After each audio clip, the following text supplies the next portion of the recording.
मलाई आफूलाई खड्केको चाहिँ म संस्कृतकै विद्यार्थी भए पनि म बनारस खास बसिनँ। एकचोटि मैसुर जाँदाखेरि बस्न पाएँ। 2 दिन जति त्यहाँ मेरो दाइ हुनुहुन्थ्यो, लक्ष्मी गौतम सानैमा आएको छोरा। उहाँहरू 2 दिन म बसेँ, त्यो पनि मैसुर जाँदाखेरि बाटोमा। बनारसको एउटा अलग खालको जीवन छ क्या बनारसमा।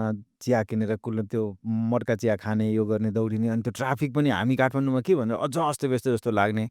त्यो बसाइ कस्तो लागिरहेछ तपाईँलाई? मतलब त्यसलाई सोलुमा बसेर कसरी सम्झिनुहुन्छ? कस्तो छ भने बनारस सही भन्नुभयो त्यो ट्राफिक चाहिँ म पहिले बनारस जाने बित्तिकै आश्रममा बसेँ। म यदि बाहिर बस्थेँ भने अझै धेरै घुलमिल हुन्थेँ। कहाँ पान मिठो पाइन्छ, कहाँ चिया मिठो पाइन्छ त्यो कट्ठो हुन्थ्यो होला। म चाहिँ आश्रममा बसेँ। आश्रममा बसिसकेपछि बाहिरको धेरै थाहा हुँदो रहेछ। त्यहाँ चाहिँ पढाइ, बिहानदेखि पढाइ, बेलुकासम्म पढेको पढाइ, कि पढ्ने कि पढाउने। अनि बिहान 5 बजे मन्दिरको घन्टा आरती हुन्थ्यो, त्यहाँ पुग्नु पर्यो। अनि बेलुकी 11 बजेभन्दा पहिले सुत्दैन। अनि अब निद्रा पनि अब हिजोआज त बरु अलि निद्रा धेरै चाहिन्छ, त्यतिखेर त त्यतिले पनि पुग्थ्यो। अनि बिहान नित्यकर्म सक्यो, एउटा गुरु आउनुभयो कक्षा, फेरि अर्को कक्षा, यता न्याय कक्षा चलिरहेको छ, यतातिर वेदान्त कक्षा चलिरहेको छ, यतातिर व्याकरणको। अनि होइन तपाईँसँग पढ्छु भनेर एक थरी आउँछन्। हाउ त्यहाँ त स्वीकार गर्नु पऱ्यो, पढ्छु भनेपछि सकियो क्या। यहाँ त कति फिस दिन्छ भन्न पऱ्यो, आइज कल से आओ, लाग्यो अभि सुरु करते भन्नु पऱ्यो नि। सुरु त्यहाँ चाहिँ पढ्छु भनेर विद्यार्थी आयो भने पढाएन भने त त्यसको त सक्यो क्या। त्यो त्यसलाई त्यो विद्याको उमा भोग भएको मान्छेले त्यो सम्भवै छैन। अच्छा पढ्न चलो, यदि अयोग्य रहेछ सक्दै सक्दैन भन्ने भयो भने कहिले गाली गरेर पठाउनुपर्छ, त्यसै रहर गर्छस्। वेदान्त सार पढाएन, खण्डन खण्ड खाद्य पढ्छु भन्यो भने त मजा भएन। नत्र चाहिँ आयो भने त्यसलाई पढाइदिने। अनि त्यसो गर्दै पढ्यो। ओ फलाना गुरुले आफ्नो घरमा सुरु गर्नुभएको छ अरे भनेपछि साइकल पेलेर गयो।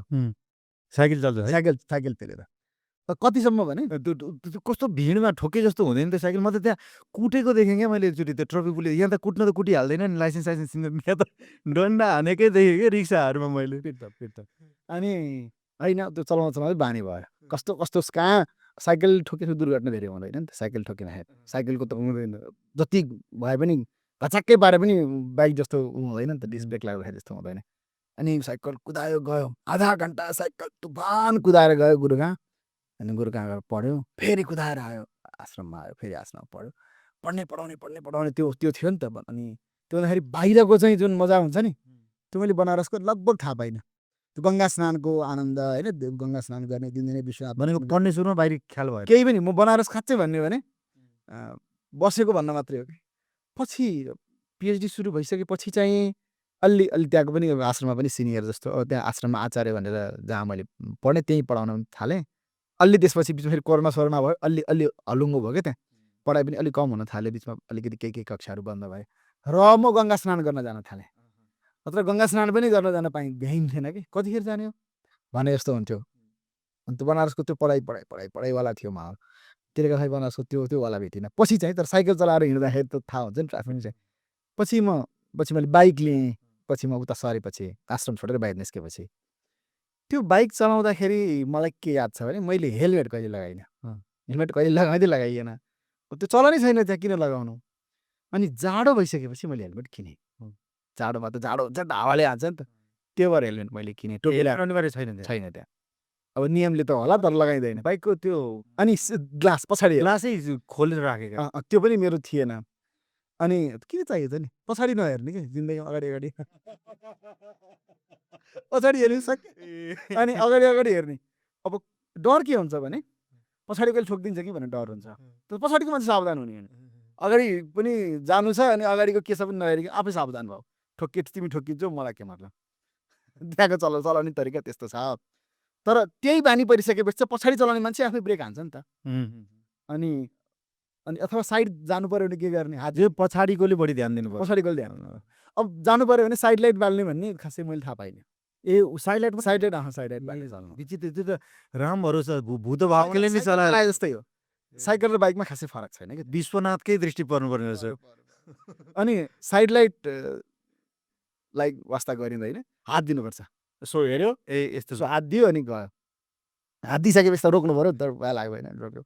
त्यसरी चलाइन्छ नि त्यहाँको बाइक त। अनि त्यहाँबाट आउनुभयो र अनि फेरि अब यो भन्ने चिज त होइन, तर मैले थुप्रै वर्ष त्यहाँ बाइक चलाएँ अनि आउन्जेलसम्म चाहिँ लाइसेन्स बनाउँछु कि भन्ने थियो, बनाउनु भ्याइ उताकोलाई चाहिँ त्यो भ्यालिड गर्छ यहाँ पनि गर्छ होला गर्दैन, अब थाहा भएन भनेको लाइसेन्स नबनाइकन चलाएँ भन्नु ए तपाईँको अनि यहाँ आउनुभयो बिना लाइसेन्सको त्यो बिचमा ट्राफिक चेकमा परिएन त्यहाँ भन्ने कुरा होइन त्यहाँ त्यहाँ त कहिले पनि परिएन।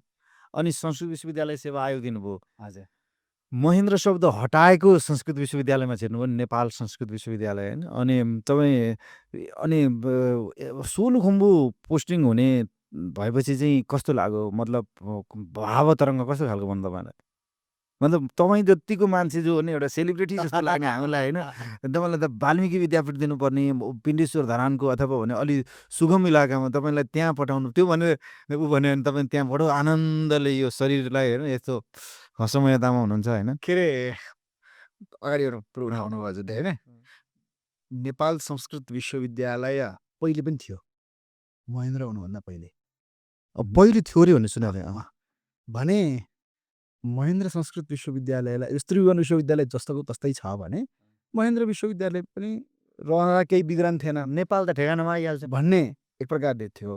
तर फेरि मलाई चाहिँ के लाग्यो मेरो मेरो विचार छ पहिले पनि त नेपाल संस्कृत विश्वविद्यालय थियो नि त, पछि फेरि राजाको नाम थपियो। ठिक छ त नेपाल संस्कृत विश्वविद्यालय हुँदा नि के फरक परेको छ र? यदि सुरुमै महेन्द्र थियो र आग्रहका कारण हटेको थियो भने पनि ठिकै थियो, हुन त आग्रहकै कारणले हट्यो होला, तर पहिले पनि नेपाल संस्कृत विश्वविद्यालय नै थियो भनेर भन्दाखेरिलाई चाहिँ सन्तोषै छ यो कुरा भयो। अब सोलुखुम्बुमा जान्छु ल म चाहिँ पिएचडी चल्दै थियो अनि मेरो मनले चाहिँ भित्रबाट मभन्दा जुनियर भाइहरूले पनि भारतमा जागिर खाइरहेका छन् अनि नाम निकालिरहेका पनि थिए मावि तहमा उच्च मावि तहमा पढाउनलाई अथवा अन्य विद्यापीठमा पढाउनका लागि अनेक अवसरहरू हुन्छन्, थाहा हुन्छन्। अनि भर्दै भर्दै भन्छन् नि भर्नुपर्छ कि भर्दै भर्दै भन्छन् के भन्छन्, मैले चाहिँ भरिनँ क्या, भर्दै भरिनँ। मलाई चाहिँ भित्रबाट आफ्नै देशमा गएर गर्ने हो भन्ने लाग्थ्यो कि। अनि त्यसैको प्रतिफल आज रमाइलो देखिराखिया छ, देख्न चाहिँ होइन रमाइलो देखिया छ, प्रतिफल त गर्न सकिया होइन। यदि यहाँ मैले मेरो जवानी भारतमा खर्च गरेँ, यो देशमा बसेँ भने त म फेरि देशमा फर्किसक्दाखेरि त मेरो देशमा मैले गरेको काम त केही पनि देखिँदैन, मेरो मान्छेका लागि होस् न भन्ने मलाई भित्रबाट थियो कि। अनि त्यही भएर नेपाल संस्कृत विश्वविद्यालयमा खुल्यो भनेपछि मैले फारम भने लिखित मौखित दियो, नाम निस्क्यो, म आएँ। कुन ऊर्जाका साथमा आइरहेको छु म अहिलेको कुरा गरेँ नि, बनारसमा बिहानदेखि बेलुकासम्म पढ्ने मात्रै छ। शास्त्र एउटा लाइन एउटा पङ्क्ति जस्तो परिभाषा छन्, जस्तो होइन व्याख्यान त विशेष प्रतिपत्ति नै सन्देह आधा लक्षणम, यो परिभाषा मैले कतिचोटि कति कहाँ गएर पढेँ होला। यो लाइन यसमा नागेशले लेखेका छन्, त्यसमाथि फेरि बुद्धि छ, तत्त्वप्रकाशिका छ, गदा छ, के छ, अनेक छन् नि त। टिका विजया छ, टिकामाथि टिका, कहाँ कहाँ के भेटिन्छ यसको भनेर खोजिया छ, पढिया छ। यहाँ आइसकेपछि त्यही लाइन सुनाउने मान्छे पनि पाइया छैन। अनि त्यो ऊर्जाका साथ आएँ नि त म त, अब त केही त गर्ने हो यहाँ त। सोलुखुम्बु केही फरक पर्दैन, विद्यार्थी त होला नि त, कोही न केही त विद्यार्थी होला नि त, त्यो चट्ट सोलुखुम्बु जान्छु। सुरुमा त मलाई रिस उठ्याएको थियो है, रुन मन लाग्यो, एकचोटि धडक्क रुन मन लाग्यो, चित्त कटक्क भयो नि। म बनारसमा सब्जी मन्डीमा तरकारी किन्दै थिएँ, एकजनालाई मैले फोन गरेँ अनि लौ न मेरो कहाँ हुने, यो केही थाहा छ, पत्तो छ भनेको, तेरो त सोलुखुम्बु होला जस्तो छ है भनेर जिस्काइदिएको मात्रै। कस्तो रुन मन लाग्यो क्या मलाई त, ला सोलुखुम्बु गएर त के गर्ने होला र, त्यहाँ त के होला र भन्ने लाग्यो। अनि त्यो निर्णयात्मक थिएन, एउटा प्रक्षेपण मात्रै थियो भनेर मैले वास्ता गरिनँ। अनि मेरो दिमागमा चाहिँ सोलुखुम्बु हुन्छ भन्ने छँदै थिएन, किनकि मेरो त क्रमले पनि म जान्छु भन्ने लागेको थिएन। अनि जब नियुक्ति लिन दाङ गएँ त्यतिखेरसम्म मलाई केही थाहा थिएन, कतिपयलाई पक्का रहेछ म यहाँ हुन्छु भन्ने फोनफान यताउति पदाधिकारीहरूसँग सम्पर्क आदि थियो होला, मेरो थिएन पनि। म गएँ, नियुक्ति पत्र यसो हेर्छु त, ल सोलुखुम्बु छ, विश्वेश्वर प्रसाद कोइराला संस्कृत विद्यापीठ, एकैचोटि नियुक्ति पत्रमा देखियो। ओ कहाँ के थाहा, कि त सम्पर्क पहुँच हुनु पऱ्यो, भनिदिनु पऱ्यो, कसले भन्दैन, मैले थाहा प्रायः लिक पनि गर्दैन, लिक हुन्छ के गर्छ के सबैलाई थाहा थियो, धेरैलाई थाहा थियो। मलाई चाहिँ थाहा थियो। अब धेरै थाहा थियो जस्तो अरूको साथीहरूको कुरा सुन्दा है मैले अरूलाई आरोप लगाउनु मिलेन। मलाई थाहा थिएन। अनि जब हेरेँ, हेरिसकेपछि त ला एकदमै एकदमै एकदमै त्यो भावदशा मेरो ठिक थिएन त्यति। अनि मन नलागी कार्यक्रममा गइयो, क्यारियो, नियुक्ति लिइयो, हिँडियो। सोलुखुम्बु भनिसकेपछि मैले चाहिँ नाम्चे बजार सुनिरहेको थिएँ नि त।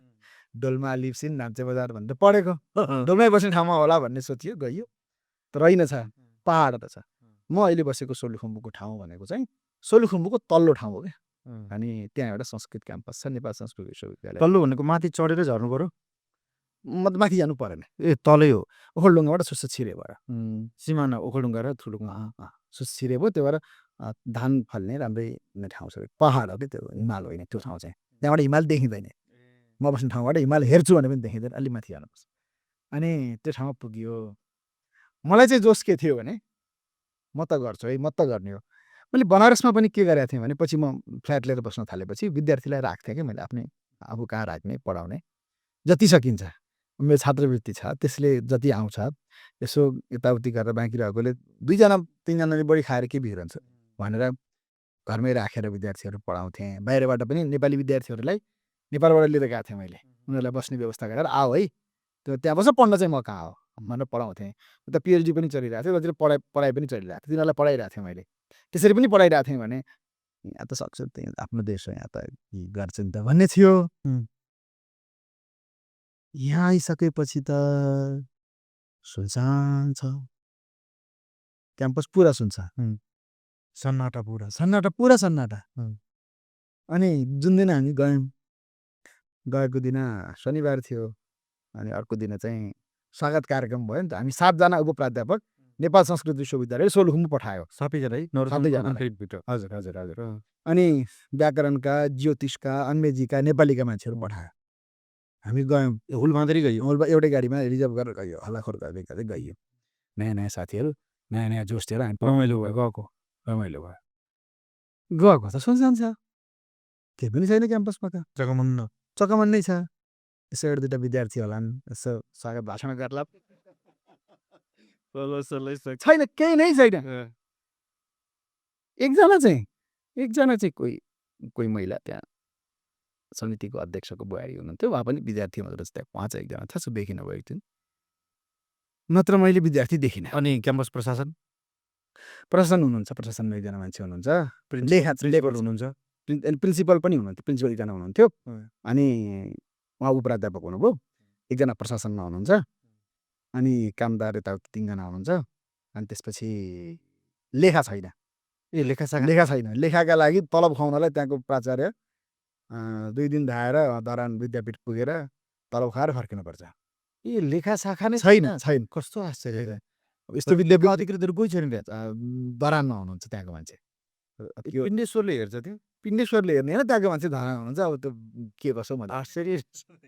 त्यो त्यस्तो आश्चर्य कहीँ नेपालमा छैन। होइन, यो त यस्तो जस्तो यो क्लिप काट्दा त नि छैन। अनि म सुनाउँदैछु, अनि त्यहाँ गइयो होइन, गइसकेपछि छैन त कोही पनि विद्यार्थी। खोज्नु पर्यो नि त, ठिक छ ल, छैन, यो गाउँमा मान्छे कम होला नि, के होला नि, ठिक छ भन्ने कुरो भयो। नियुक्ति दिने बेलामा, अब यो भन्ने कुरो त होइन, नियुक्ति दिने बेलामा रजिस्ट्रारले के अरे माधव प्रसाद अधिकारीले दिनुभएको थियो। उहाँले दिने बेलामा के भन्नुहुन्थ्यो भने त्यहाँ चाहिँ विद्यार्थी छैनन्, कम छन्, छैन नै भन्नुहुन्थ्यो। किन छैनन् भन्दाखेरि शिक्षक नभएर छैनन्, शिक्षक छैनन्, पढाउने शिक्षकहरू छैनन्, त्यही भएर छैनन्। तपाईँहरू गइसकेपछि चाहिँ अब पनि भएनन् भने चाहिँ शिक्षक दिएर पनि भएनन् भन्न पाइयो। अहिलेसम्मलाई चाहिँ शिक्षक नभएर विद्यार्थी नभएका हुन् भन्ने खालको कुरा उहाँले सङ्केतका रूपमा भन्नुभयो। मैले त्यतिखेर के भनेको थिएँ भने हामी गएर पनि फेरि विद्यार्थी आएनन्, त्यस्तो त नहोला, मैले आशाका साथ भनेको। अहिलेसम्म शिक्षक थिएनन् र विद्यार्थी थिएन, शिक्षक आए विद्यार्थी आए भन्ने होला भन्ने तरिकाले भने। त्यसो भए त राम्रै हो भन्ने कुरा गर्नु उहाँले पनि सकारात्मक रूपमा। अनि ऊर्जा थियो जोड्छु भन्ने थियो। गइसक्दाखेरि यताकाले पनि ओ भाइ तिमी त शास्त्रीमा भर्ना गरेका छौ, अन्त पढ्न जानु भन्दा यहीँ आऊ, कोही भागवत पढ्न जान्छु वृन्दावन भन्ने पनि देखिए गाउँमा। के जान्छु वृन्दावन, मै पढाइदिन्छु भने के पढ्न अब हुन्छ नि त, जोस थियो नि त। भागवत पढ्न मन लाग्छ बरु आऊ के कमसेकम आऊ क्याम्पस आऊ नभए मेरो कोठामा भयो नि आऊ पढाइदिन्छु सुरु गरियो हल्लाखोर गर्न विद्यार्थी आएनन् कोही विद्यार्थी आएनन् एक दिन पनि आएनन् एउटा पनि विद्यार्थी आएनन् आजका मितिसम्म आएन एउटा विद्यार्थी पनि मैले क्लासमा देखेको छैन योभन्दा विडम्बना मैले 2 वर्ष पुरा गरेर तेस्रो वर्षमा पुगिसकेन मैले असारको 1 गते नियुक्ति लिएँ असारको 1 गते भन्ने बित्तिकै मलाई कालिदासको याद आउँछ किनभने आषाढस्य प्रथम दिवसे मेघमाश्लिष्ट सानुम असारको 1 गते कालिदासले चाहिँ एउटा मेघ देख्यो भनेर यक्षले लेखे त्यो यक्षको कथा छ नि त यक्षलाई श्राप लाग्छ कुबेरको त चाहिँ खुब घर गृहस्थीमा लागिस् राज्यको सेवा गरिनस् भनेर 1 वर्षका लागि पठाइदिए मेरो त 2 वर्षको श्राप पुरा भइसक्यो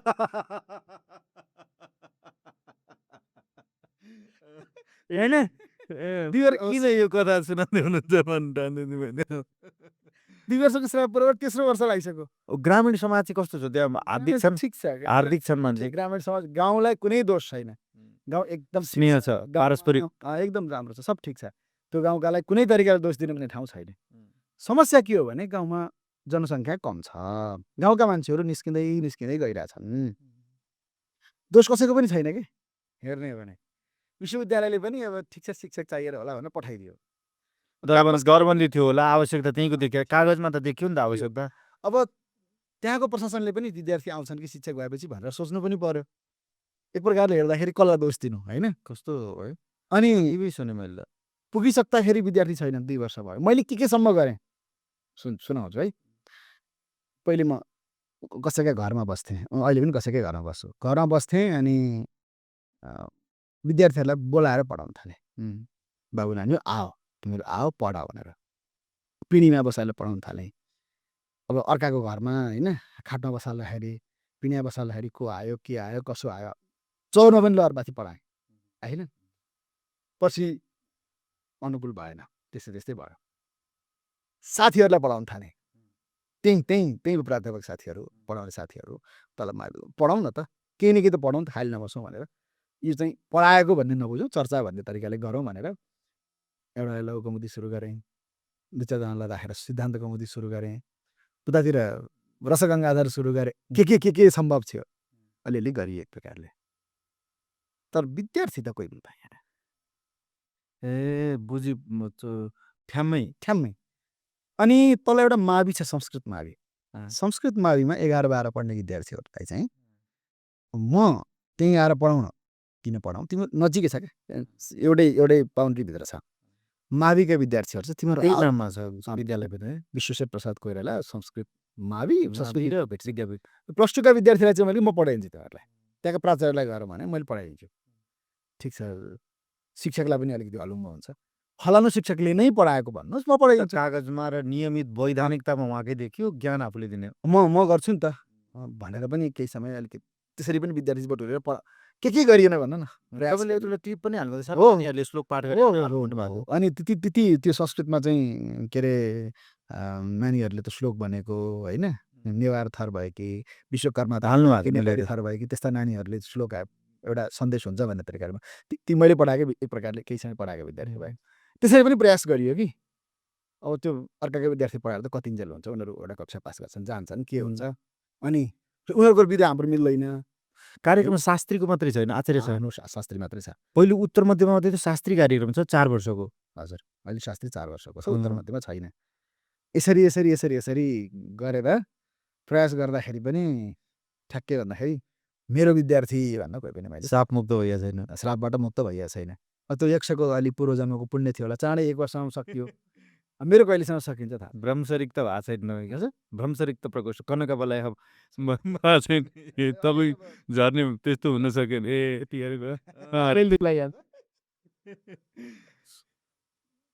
यो चाहिँ एउटा चाहिँ अब हेर्नुहोस् यो विडम्बनामा हाँस्नु परिरहेको थियो कि कस्तो विडम्बना होला दुःखेस्पद विघ्न मना अनि होइन एउटा चाहिँ मलाई लागिरह नि तपाईँ पनि संस्कृतको मान्छे म पनि मलाई एउटा लागिरह चाहिँ संस्कृतको मान्छेहरूमा अलिकति केही खालको अतिवाद जस्तो नि म यो चाहिँ चर्चा गर्छु भन्ने मलाई लाग्छ कि अलिक केही व्यक्तिहरू छ फेरि गरौँ भने कतिपयले नास्तिकताकै पगडी लगाइदिइहाल्ने, आस्थाको त मापन गर्ने खास केही चिज हुँदैन होइन। अब जस्तै सबै चिज हाम्रो हो भन्ने एउटा जुन छ नि आधुनिक विज्ञानको उपलब्धिलाई नै दुत्कार्ने, फेरि 2 मिनेट पनि जिन्दगी चल्दैन त्यो बिना होइन। तर आधुनिक विज्ञान केही होइन, हामी हौँ सबै, सबै थोक वेदमै थियो, विमान थियो, ओ थियो, बनेका सबै चिज थिए। बृहत विमान शास्त्रम थियो भरद्वाज ऋषिको, उसको थियो, यो थियो भन्ने जम्मै चिज हामीहरूले गरेको हो भन्ने होइन। पाणिनीको ऊबाट यो कम्प्युटरको प्रोग्रामिङ ऊ गराए, नासाको भन्ने, अन्तरिक्ष भन्ने, यस्तो गफ गर्ने र मजाले खिरपुडी मालपुवाको प्रबन्ध व्यासपीठबाट गर्ने, यो चिजलाई के भन्नुहुन्छ? यसलाई के धेरै केही भन्न चाहन्न।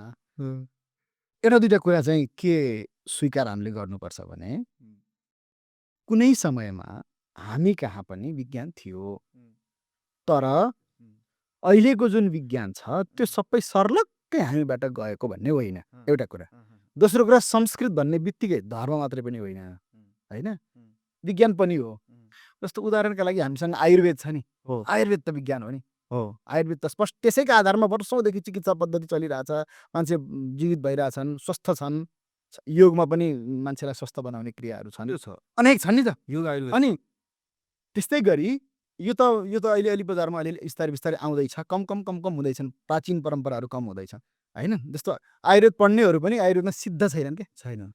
त्यो रूपमा सिद्ध छैन। आयुर्वेद औषधिले पनि त्यत्रो प्रभावकारी काम कतिपय हकमा कम गर्छ नि त। त्यो साधनाको कमी पनि होला भन्छु म होइन। किनभने जति रिसर्च आधुनिक मेडिसिनमा भएको छ त्यति अनुसन्धान भएको छैन नि त। अनि हामी कहाँ त्यो परम्परा झन् खस्किँदै गएको छ, पास गर्यो, परीक्षा दियो, लाइसेन्स निकाल्यो, उपचार गरे मात्रै चलिरहेछ होइन। त्योभित्र पनि कयौँ नाडी विद्या छैन हिजो आजका वैद्यहरूलाई, छैन नि त। धेरै कुराहरू कम हुँदै गएको छ। श्वास स्वर विज्ञानको बारेमा उनीहरू बेखबर छन्, त्यो प्रसङ्गमा कम पनि हुँदै गइरहेछ। एक प्रकारले यसो बाहिरको दृष्टिले बढ्दै पनि गइरहेछ होइन। रहन त रहेछ, यत्रा भवन बनाएका छन् भनेपछि इन्जिनियरिङ पनि रहेछ। इन्जिनियरिङ बिना त बनेन भने यत्रा घर आयुर्वेदमा म थोरै उ गर्छु। आयुर्वेदले चाहिँ तपाईँको कस्तो भने आयुर्वेदका कैयन सिद्धान्तसँगै यता मोडर्न मेडिकल साइन्सको विरोध छ क्या। उसले छद्म विज्ञान भनिन्छ सिधै त्यसलाई होइन। अनि एउटा चिजमा चाहिँ मलाई लागेको यो चर्चाको कतिको विषय छ, जस्तै मरणम बिन्दु पातेन जीवनम बिन्दु धारणात् के यस्तै केही पङ्क्ति छ होइन। यो वीर्य अन्तिम निर्मिति हुन्छन् होइन। अनि फेरि मोडर्न मेडिकल साइन्सले त्यो सामान्य चिज हो, त्यसमा 90% हिस्सा पानीको हुन्छ, अनि त्यो सामान्य हो भन्छ। फेरि त्यसमा पल्ला भारी फेरि आधुनिक उसको देखिन्छ, जति देखाइन्छ नि जस्तै वीर्यपातको असर यति धेरै छ भन्ने जस्तो, तर त्यो त देखिँदैन समाजमा। त्यो हुँदाखेरि आयुर्वेदमा पनि त्यसका पुरानै मान्यता भए पनि त्यसको केन्द्र भञ्जन यो आधुनिक मेडिकल साइन्सले गरेको पाइँदैन त। यस्तो सानो जोड्छु ल, जस्तै अब त मेरो लामो प्रक्रिया चल्दैछ, त्यसको आयुर्वेदमा आएको छु म, त्यसमा जोड्छु ल। त्यही भएर बिर्सिन्छु भने मैले प्रश्न गरेँ के अरे आयुर्वेदको चाहिँ जस्तो एकैछिनका लागि फरक छ कि। जस्तै ज्वरो आयो भने के गर्ने बाबु, भात खाएर औषधि खा, चाउलो खाएर औषधि खा भनिरहेको छ नि डाक्टरहरूले, त्यही खाना खाएर ट्याब्लेट खानु भनिरहेछ। यता आयुर्वेदको डाक्टरले के भनिरहेछ, लङ्घनम ज्वरो नाशाय, खाना नखाऊ भनेको छ, उपवास गर भनिरहेछ होइन। अब फरक त छ नि त, तर दुइटैले सन्चो गराइरहेछ। फेरि मेथड फरक हो, मेथड फरक भयो। यदि हाम्रो त कस्तो भने उही मेथडबाट गुज्रिनुपर्छ भन्ने त छैन नि त, छैन। त्यो हुनाले मेथड फरक भए पनि काम चल्छ भन्ने मलाई लाग्छ। अनि कस्तो पनि भने हामीभित्र चाहिँ एउटा भरिसकेको छ कि उनीहरूले भनेको ठिक हो भन्ने भरिसकेको छ नि त। भनेको मनोविज्ञानमै प्रभाव, मनोविज्ञानमै हाम्रो प्रभाव के परिसकेको छ भने विदेशीहरूले जे भने विदेशी औषधिहरू गरे ठिक छ, यतातिर हुँदैन।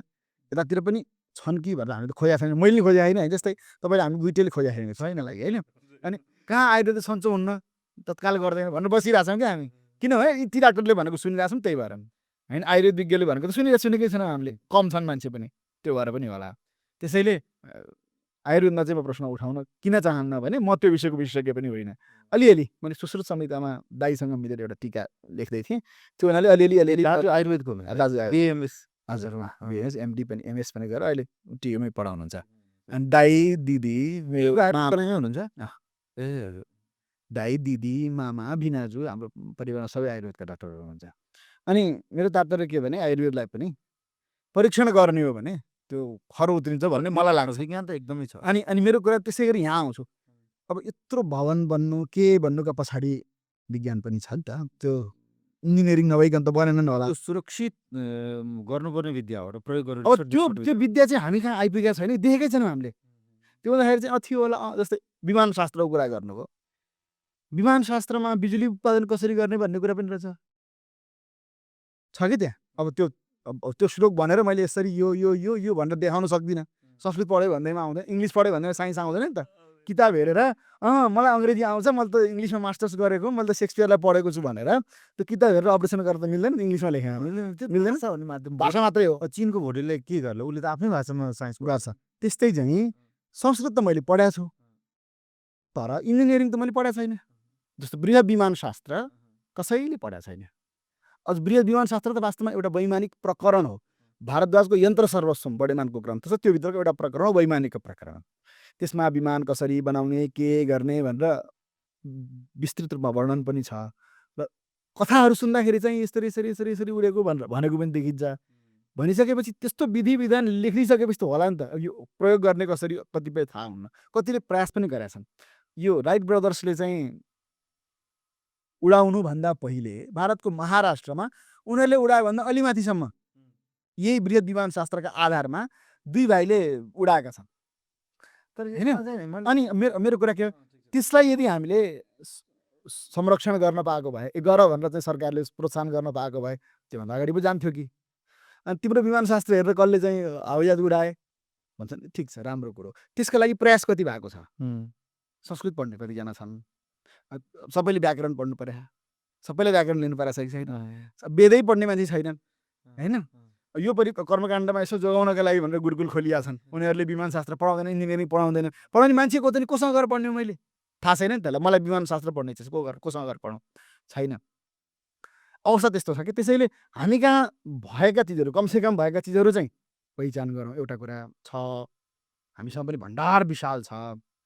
अनि आजको जुन विज्ञान छ त्यो पनि कमजोर छैन। यसलाई चाहिँ हाम्रै वेदनाले सबै चोरेर लगाएको भन्नु चाहिँ पूर्ण रूपमा मूर्खता हो। के चोर्ने र नचोर्ने। अनि दोस्रो कुरा के भने, मैले विज्ञान पढेको छैन। मैले कक्षा 4 सम्म विज्ञान पढेको। What are living beings and non living beings जान्दैमा मैले विज्ञान जान्दिनँ होइन। फोटोसिन्थेसिस भनेको के, क्लोरोफिल भनेको के भनेर पढ्दैमा मैले विज्ञान जान्दिनँ। आधुनिक विज्ञान मलाई थाहा छैन। तर त्यसो भन्दैमा संस्कृतमा चाहिँ केही पनि छैन भन्ने चाहिँ होइन। विज्ञान पनि यहाँ प्रशस्त छ, त्यसको खोज अनुसन्धान हुन बाँकी छ। हामी यति काम नलाग्नेछौँ। पढेर यत्रो वर्ष पढेर मेहनत गरेको मान्छे सोलुखुममा त्यहाँ के अरे हल्ला गरेर बसिरहेछ। जनशक्तिलाई प्रयोग गर्ने विश्वविद्यालय मुख छ, चुप लागेर बसिरहेछ, हेँ गरेर हाँसिरहेछन् विश्वविद्यालयका मान्छेहरू, केही उपलब्धि छैन। अनि यो परिप्रेक्ष्यमा हामीले चाहिँ अनि विज्ञानको प्रयोग गरेर विमान बनाउन, मलाई त्यही लाग्यो कि अतिवाद। अनि यो विज्ञान अनि जस्तो गुरुकुलहरू छन् होइन, गुरुकुलहरूको उद्देश्य के हो? यी गुरुकुल जति पनि देशभरि गुरुकुल खोलिया छन्, यिनीहरूको प्राथमिक र एउटै मात्र उद्देश्य के हो? गाउँमा कर्मकाण्ड चलोस्। त्यहाँभन्दा ठुलो उद्देश्य कसैले लिएकै छैन। एउटा दुईटा गुरुकुलले कतै कतै होइन यिनीहरूलाई विद्वान बनाउनुपर्छ भनेर अलिअलि शास्त्र पढ्न अलिकति बढी प्रेरित गरे जस्तो देखिन्छ। त्योभन्दा बाहेक त अझ कसैलाई पनि थाहा छैन कि दिमागमा। होइन, हामी कहाँ विमानशास्त्र छ, एउटा अनेक जस्तो धनुर्वेद छ। धनुर्वेद त अस्त्र शस्त्र प्रयोग गर्ने विद्या हो। बाण मात्रै, हामीले त रामायण देखे, महाभारत बाणै मात्रै होला धनुर्वेदमा भन्ठानेका छौँ। युद्ध गर्ने कला होला। कसैले खोलेर हेरेको छ धनुर्वेद? आजसम्म तपाईँ धनुर्वेद एउटा पल्टाउनु भएको छ? मैले छैन है। अब पाक कलाका लागि हामी कहाँ शास्त्र छन् नि त? पाक शास्त्र हामीले देखेकै छैन। हलुवावेद खाने मात्रै हामीले, अरूले दियो भने खाने मात्रै छैन होइन। जस्तो छालाका काम गर्नुपर्ने छ चर्मकारले, त्यो डिजाइनका जुत्ता चप्पल राजाहरूले लाएनन् होला त नि? लाए नि त। त्यो लगाउने जुन चर्मकार थियो त्यसले कुन शास्त्र पढाएको थियो? पक्कै पनि पढाएको थियो, गरायो नि त, तरिका थाहा थियो नि त। अनि होइन यत्रा यत्रा घर बनाइरहेछन् होइन, फलामका कामहरू कत्रा कत्रा भएको छन्, भवनहरू मौजुद, त्यसका लागि चाहिँ थिए नि त, त्यो लोहकारहरू थिए होला। त्यो विद्या त कति डिग्री सेल्सियस भएपछि चाहिँ पग्लिन्छ भन्ने थाहा भएको, त्यो विज्ञान जान भएका त सुन्न काम भइरहेछ। यहाँ पनि पुरातात्विक भवनहरूले पनि त के न के त थियो भन्ने छन् नि त। होइन, थोरै मैले चाहिँ यही बृहत् विमानशास्त्रमै चाहिँ मैले जहाँसम्म बुझेको कुरा भन्छु है, यो 19औं शताब्दीको करिब अन्त्यतिर 2020औं शताब्दीको आसपास हुने क्रममा दक्षिण भारतका कोही एकजना पण्डित जसलाई अलिअलि यो साइन्सको पनि ज्ञान थियो थोरै, उनीबाट रचित हो भन्ने छ। यसमा कुनै तथ्यगत खोज भएको छैन। त्यो भरद्वाज ऋषि त अब हाम्रो पूर्वीय ज्ञान परम्परामा ऋषि जोड्ने, आफू लेख्ने, आदि शङ्कराचार्य जोड्ने, अर्को जोड्ने, यो गर्ने हुन्छ नि आफूले गरेर। अनि खासमा त धेरै ग्रन्थहरूको त को नै थाहा नै छैनन्। त्यो भएर त्यो भरद्वाज ऋषिसँग जोडिएको र त्यहाँ भएका चाहिँ धेरै कुरा चाहिँ काल्पनिक, जो कुरा मिल्दैनन् केही पनि आधुनिक विज्ञानसँगको, अथवा त्यो हास्यास्पद विज्ञान जगतमा एउटा व्यक्ति हाँस्ने खालका कुराहरू त्यहाँ कहाँसम्म त यस्तो पनि छ कि अब मैले जहाँसम्म मेरो पनि कलिलै होला खोज, अब गोमूत्रबाट, पञ्चामृतबाट त्यसले ऊर्जा भर्ने कतिपय हकमा यस्ता पनि कुरा छन् भने चाहिँ यो अलिकति भनौँ न, त्यो हाम्रो फेरि मैले गोमूत्रप्रति श्रद्धा गरेँ, त्यो हाम्रो सांस्कृतिक धार्मिक बाटो पनि त्यो। तर त्यस्तो गर्दाखेरि हामी अलि बढी अतिवादमा नि, मैले संस्कृतको पण्डितहरूमा फेरि बुझेको कुरा चाहिँ अतिशय के अरूलाई आँक्दै नआँक्ने खालको छ है, अरूलाई आँक्दै नआँक्ने, अरूले खासै के जानेछन् के बुझेछन् भन्ने खालको हुन्छ। अनि अब गणेशजीको यो है देख्यौ, यहाँबाट हाम्रो सर्जरीको विद्या यसरी आएको थियो भनेको छ। अर्कोलाई भन्छ के प्रतीकको रूपमा, पुराण साहित्यमा त मेटाफर भन्छ नि, बढी प्रतीक चाहिँ बढी छ नि त त्यसभित्र होइन। अनि कतै हामी आत्मरञ्जना बढी हामीले गरिरह होइन भन्न लाग्छ लाग्दैन क्या? मैले त त्यसमा त सहमत छु। त्यो त हामी एकदम के अरे नार्सिसिस्ट भन्छन् नि, नार्सिसिस्ट पर्सनालिटी। अनि त्यो त्यो त्यो खालको त पर्सनालिटी हामीमा छ, एकदमै छ। अब मेरो चाहिँ भनाइ कतिसम्म हो भने, अनुसन्धान गर्न बाँकी धेरै विषयहरू छन्, मैले गरिसकेको छैन, मलाई पनि जानकारीमा छैन। तर खोज्ने हो भने भौतिक शास्त्रहरू पनि छन्, हामीसँग त्यसका बीजहरू छन् ग्रन्थहरू जस्तो मनुदेव भट्टाचार्यले के अरे अनुसंस्कृतम भौतिकमपि किञ्चित भनेर चाहिँ भौतिकका बारेमा कहाँ के शास्त्र छन् भनेर उहाँले ग्रन्थ लेख्नु भएको छ अरे एउटा, मैले फेला पारेँ। को हुनुहुन्छ अरे? मनुदेव भट्टाचार्य भन्ने एकजना विद्वानले। दक्षिणकै हुनुहुन्छ? होइन, बनारसमै हुनुहुन्थ्यो, बङ्गालका सायद। त्यो प्रकाशित छ। अनि त्यो हेरौँला। अनि मैले भन्न खोजेको नभएको त होइन, संसार भौतिकी बिना चल्छ, विज्ञान बिना चल्दैन नि त। चलेकै थियो, कत्रा चाहिँ के अरे ढुङ्गा ल्याएर चाहिँ बनाइरहेका छन् होइन, एउटै ढुङ्गा बनेका कत्रा घरहरू छन्। विज्ञान बिना त यो चलेन होइन। गणित थिएन होला, गणित बिना चल्छ? गणित थियो, गणित पनि थियो, शून्यको आविष्कारका कुराहरू त्यो त भएका कुरा त मान्छन्। अनि मेरो कुरा के, आयुर्वेदको होइन, आयुर्वेद अनि पतञ्जलिको ध्यान प्राणायाम अष्टाङ्ग योग। ज्योतिष कस्तो छ भने, ज्योतिष भन्ने बित्तिकै मान्छेले पढेको मान्छेले गर्छ कि नाक खुम्च्याउँछ, विज्ञान हो नि। अब ज्योतिष पनि अब फलित ज्योतिष छ, एउटा सिद्धान्त ज्योतिष छ। सिद्धान्त ज्योतिष त यहीँ बसेर कहिले ग्रहण हुन्छ भनेर निकाल्छन् अनि भनेपछि त बुढाहरू त पहिलेका तगडा गरेका हुन्, काम गरिरहेकै छन्। मेरो कुरा के हो भने, हाम्रो सबैतिर प्रवेश छैन, एउटा मान्छेको हुने कुरो पनि भएन। खोज्ने हो भने भेटिन्छ, खोज्नलाई हामी तयार छैनौँ। हाम्रो जनशक्ति संस्कृत पढेर संस्कृत बोल्न सक्ने मान्छे छैनन् भने संस्कृतमा लेखेको त्यो टेक्निकल कुरामा आफ्नो दिमाग लगाउन कसरी सक्ला मान्छेले? अझ जस्तो उदाहरणको लागि इन्जिनियरिङ राम्रो जानेको मान्छेले, यहाँ हाम्रो पनि इन्जिनियरिङ वास्तुशास्त्रका कुराहरू यदि जानेर प्रयोग गर्न सक्यो भने त राम्रो हुन्छ होइन। जस्तो समराङ्गना सूत्रधार भन्ने छ, इन्जिनियरिङको एउटा ग्रन्थ छ होइन, के अरे भोजराजाले लेखेका ग्रन्थहरू छन्, खोजिएकै छैन कि। अब त के हो अब मैले पढेर बुझ्दिनँ, संस्कृतमा छ बुझ्दिनँ, के अरे 2 × 2 4 × 4 भने जस्तो के हो छ त हिसाब बुझिँदैन नि त। अब एबिसिडी जानेछु भनेर स्क्वायर प्लस 2 प्लस स्क्वायर जानिन्न, त्यस्तै अवस्था छ हाम्रो। तर छैन भन्न पनि मिल्दैन, छ, त्यसको खोजी गरौँ। कति छ त्यसका लागि चाहिँ इयत्ता निर्धारण गर्नको लागि त खोज्नै पर्छ। त्यति नहुन्जेलसम्म हामी कहाँ छ अरे भनेर अरूले भनेको सुनेर मक्ख पर्ने होइन, तिम्रो यहाँ केही छैन भन्ने सुनेर दुई थरी अतिवाद भयो होइन। तर आधुनिक विज्ञानले मान्छन् क्या, जस्तै ध्यान प्राणायामको फाइदाहरू त प्रत्यक्ष छ होइन, पतञ्जलिको ऊ। अनि हाम्रो साहित्य यति विराट छ, भएका चिजलाई अध्यात्म पक्ष भन्नु न, सानसुने चिज होइन नि त। भएको सम्हाल्दा पनि त्यो अथाह निधि छ भने, नभएको या अपुष्ट खालको प्रमाणित नभइसकेको अथवा नभएको चिजमा छ कि छ भनेर दाबी गर्नुको के तुक हुन्छ र? मैले भनेको औचित्य छैन। हामीसँग जे चिज छ त्यही सम्हाली नसक्नु विराट छ नि त। त्यो भएर यो भयो। अब कुरा अरे मलाई लागेको संस्कृतमा नि जस्तै जतिसुकै जे भन्यो, मैले एकजना ब्युरोक्र्याट क्या, हाम्रो कर्मचारी तन्त्रको एकजना मान्छे भेटाएको थिएँ क्या, उहाँ हामीसँग जोडिनु भएको थियो। उहाँले भन्नुभयो, गुरु यो बजेट बनाउने क्रममा नेपाल सरकार बजेट बनाउने क्रममा मठ, मन्दिर, चैत्य, गुम्बा हाम्रा जे छन् नि यी प्राचीन चिजहरू त्यो र नयाँ निर्मिति क्या। अब गाउँमा अलिपुरतिर राम मन्दिर छ, देवी मन्दिर, शङ्करजीको मन्दिर छ, अलिक छेउमै अर्को फेरि एउटा हामी मन्दिर बनाउँछौँ टोल उसको भन्छ र बजेट लिन जान्छ। अब दिएन भने धर्मविरोधी ट्याग लाग्छ, गुरुकुलमलाई उसलाई दिएन भने।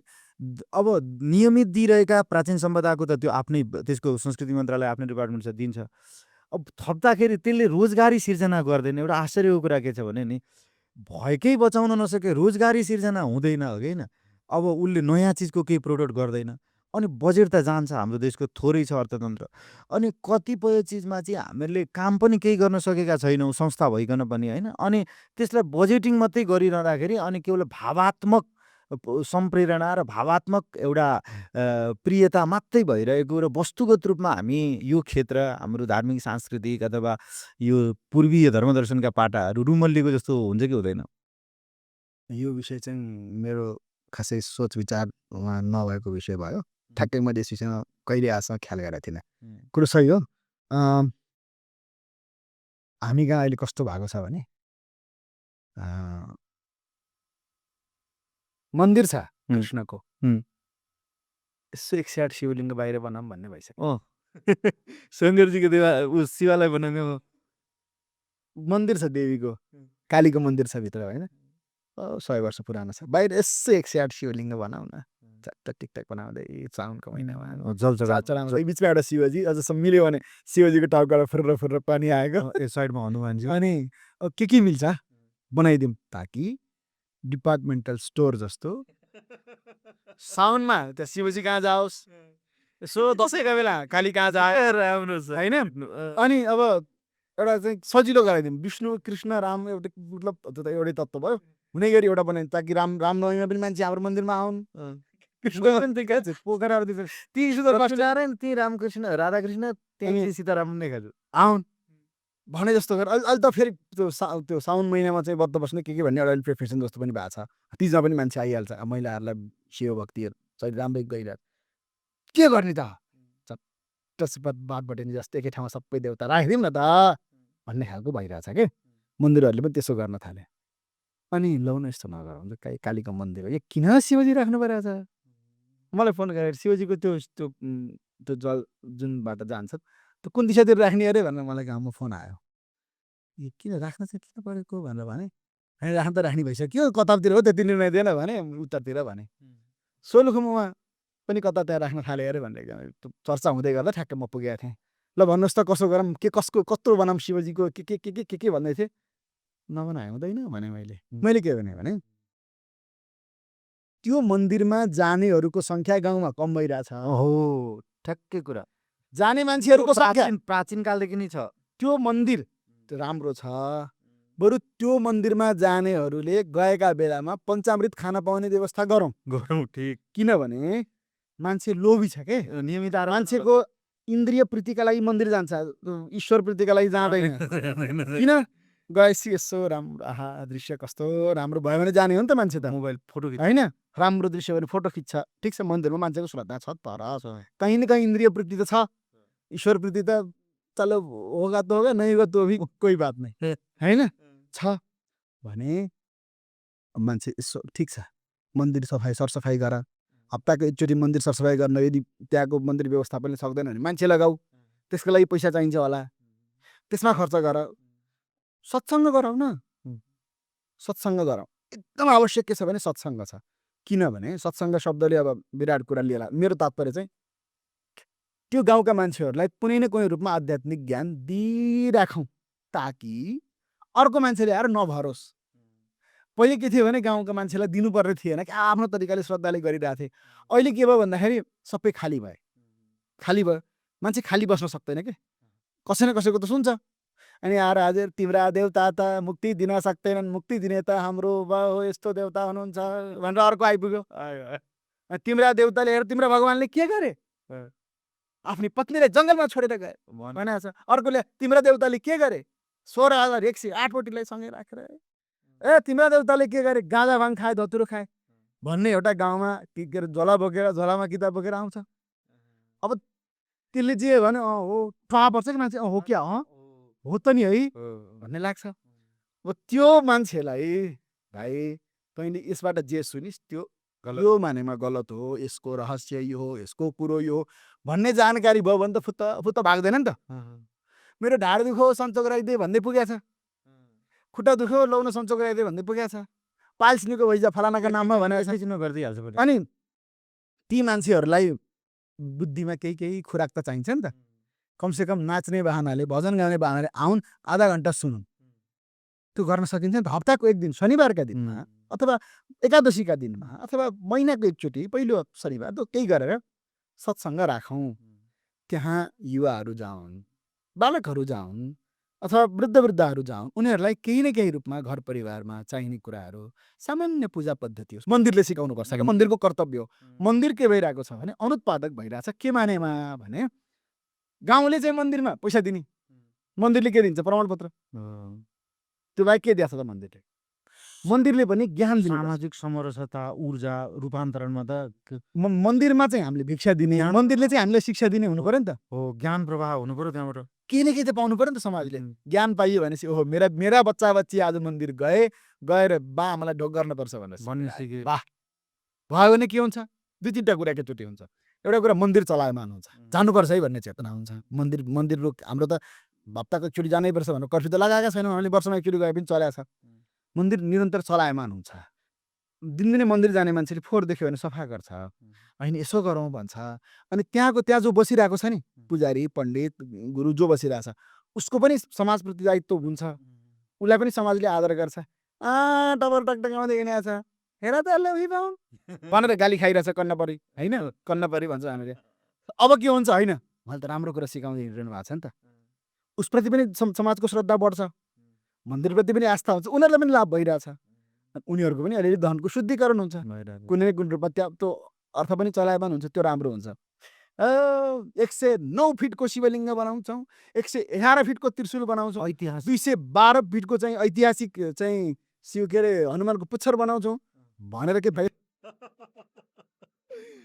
के अर्थ छ? लाभै छैन। तर एउटा चाहिँ मलाई यसमा पनि हो, यो चाहिँ साँच्चै हजुर तपाईँले ठाउँमा गजबले दिनुभयो क्या, मलाई पनि यो कुरा लागिरहेको हुन्थ्यो। अर्को MRR भजन भन्ने अहिले हजुर यहाँ ख्याल गर्नुभएको छ? युवाहरूमा जो चाहिँ सक्यो भत्क्यो बिग्रियो केही छैन, धर्म सके सबै सक्यो, नेतै भएन केही छैन, आजको केही छैन भनेर भने फेरि भइरहेको देखिन्छ के, समाज चाहिँ सङ्लिँदै गएको, झन् गिटार लिएर हनुमान चालिसा गाइरहेछ केटो, होइन? अनि खुल्ला छ, सबै आधुनिक पनि बुझाएको छ, AI पनि जान्दछ, आधुनिक प्रविधिमा दक्ष छ।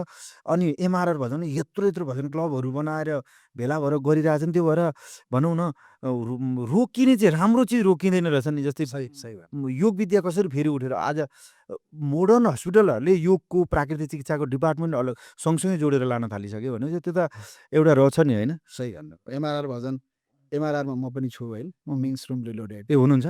छु। त्यहाँ चाहिँ त्यसलाई चाहिँ हिजो आज मान्छेहरूले ओहो यो त अहिलेको चाहिँ सरकारको पक्षधर हो, के हो कसो भनेर त्यस्तो आरोप लगाउँछ भनिहाल्छन्।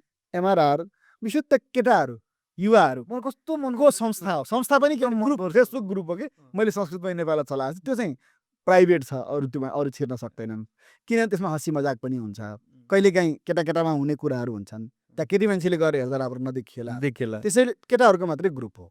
अनि यो ग्रुपमा कहिलेकाहीँ देशमा भएका कुराहरू त्यहाँ पनि उठ्छन्, त्यसले एउटा एजेन्डा उठाएर प्रोपोगन्डा गर्ने ग्रुप चाहिँ हो। तर त्यहाँ नानीहरू पनि सम्मिलित हुन्छन्, हुँदैन, केवल पुरुष मात्रै, केटाको मात्र कुनै देखेन। त्यो ग्रुपमा चाहिँ ग्रुपमा चाहिँ एडमिनमा त्यो ग्रुपभित्र चाहिँ केटाहरू मात्रै छन्, आयोजन टिमभित्र भन्नुभयो। सुन न, ग्रुपमा बरु फेसबुक ग्रुप हो के, फेसबुक ग्रुप हो। त्यसले आयोजना गरेको भजन मात्र जो पनि जानु पायो। अनि त्यो त MRRका मान्छे मात्र जाँदैनन्। त्यहाँ त समाजमा भजन गाउन रमाइलो गर्न मान्छेलाई खुसी नै छ, आनन्दै छ, यहाँ पनि एक प्रकारको इन्द्रिय प्रीति छ। त्यसपछि मान्छे जान्छन्, नाच्छन्, खुसी हुन्छन्। MRRले कमसेकम बिर्सिरहेका मान्छेले त्यो बहानामा मादल बजाउन सिक्यो भने हाम्रो संस्कृति बच्यो, खैजरी बजाउन सिक्यो भने संस्कृति बच्यो नि त। भोलि बिहान ल तिमीहरूलाई भजनदेखि औडा भइरहेछ, टाउको दुखेको छ भने मारुनी त चाहिन्छ, होइन? तिमीलाई रोधी घर त चाहिन्छ, सबै प्रयोग गरेछ, होइन? ती त लोक बाजा त चाहियो नि त। चाहिँ गिटारै मात्रै बजाइयो भने त मादल त सकियो, खैजडी त सकियो, झक्टुम झक्टुम झक्टुम गर्न त जहाँ पनि पर्छ नि त। माखामाली फुली बजाउन चाहियो नि त्यो पनि त्यहाँ चाहियो नि त त्यो बुटो बगैँचामा फुल टिपेर मात्रै बजाइन्न नि त जे पनि बाजाको संरक्षण हुन्छ मान्छेको कलाको बारेमा जानकारी हुन्छ लोक लय छ नि त हाम्रो पनि मिठो लय छ पश्चिमकाले भजन गाउने एउटा अर्कै लय छ सुदूरपश्चिमकाले गाउने अर्कै लय छ बागलुङका गुल्मीका र स्याङ्जाका मान्छेको फरक छ ओ झापामा गाउनेहरूको फरक छ त्यो त संरक्षण हुन्छ नि त्यो बहानामा सिक्छन् नि त अहिलेको बच्चाले भजन गाउन जान्दैन नि किन जान्दैन सुनेकै छैन बिहानै 6 बजे उठेर हतार हतार मुख कचरा पुस्दै पुस्दै स्कुल पठायो बेलुका आयो भात खायो सुत्यो दिनभरि स्कुलले खाइरहेछ दिमाग कुनै कुनै स्कुलहरूले यसो देखाउनका लागि भयो नि अलिअलि संस्कृत पढायो जस्तो गरेका छन् र अलिअलि जानेका छन् सरकारी स्कुलमा छैन कैयौँ आधुनिक स्कुलमा छैन होइन कैयौँ पादरीहरूका नाममा बनेका स्कुलहरू छन् कलेजहरू छन् उनीहरूले त सिकाएका छैन सिकाउने कुरो पनि भएन अनि समाजले हो नि त्यो सिकाउने त बाबुआमालाई छोराछोरीबाट छुट्याउने काम कसले गरेछ शिक्षाले गरिरहेको छैन देख्नै पाउँदैन बुवा आमालाई बाआमाले गरेको राम्रो कुरा सुन्नै पाउँदैन स्कुल गएपछि त सकियो कि विद्यार्थी पुरै बाँधिएको छ बाआमाको कुरा त उसले कहिल्यै सुन्दैन हजुरआमाको कुरा सुन्नै पाउँदैन दिनभरि दिमाग भुटेछ शिक्षकले झिजो मान्छ पनि होइन गफ पनि गर्दै गर्दैन फेरि शिक्षकले भनेको सुनिसकेपछि त शिक्षक मेरो लागि देवता हो अरूको कुरा सुन्दिनँ भन्छ होइन मेरो मिसले त यस्तो भन्नुभएको तपाईँले गलत भयो भने त्यही पक्रिन्छ अनि भजन कहिले सिक्छ त हजुरआमाले गएको भजन श्लोक कहिले सिक्छ त्यो श्लोक नसिक्ने छन्द सिक्छ स्कुलमा गएर छन्द सिकाइरहेछन् होइन घरबाट आउने चिज हो छन्द होइन एक दिन नारद सत्यलोक पुगी गया भनेर हजुरबाले गाएको सुनेपछि त साधुले नभने पनि लय काकोइली वनमा ढिकुर जुरेली पन्छीमा राम्रो मुजुर फुल फुल फुल्यो नगरी सबै वनभरि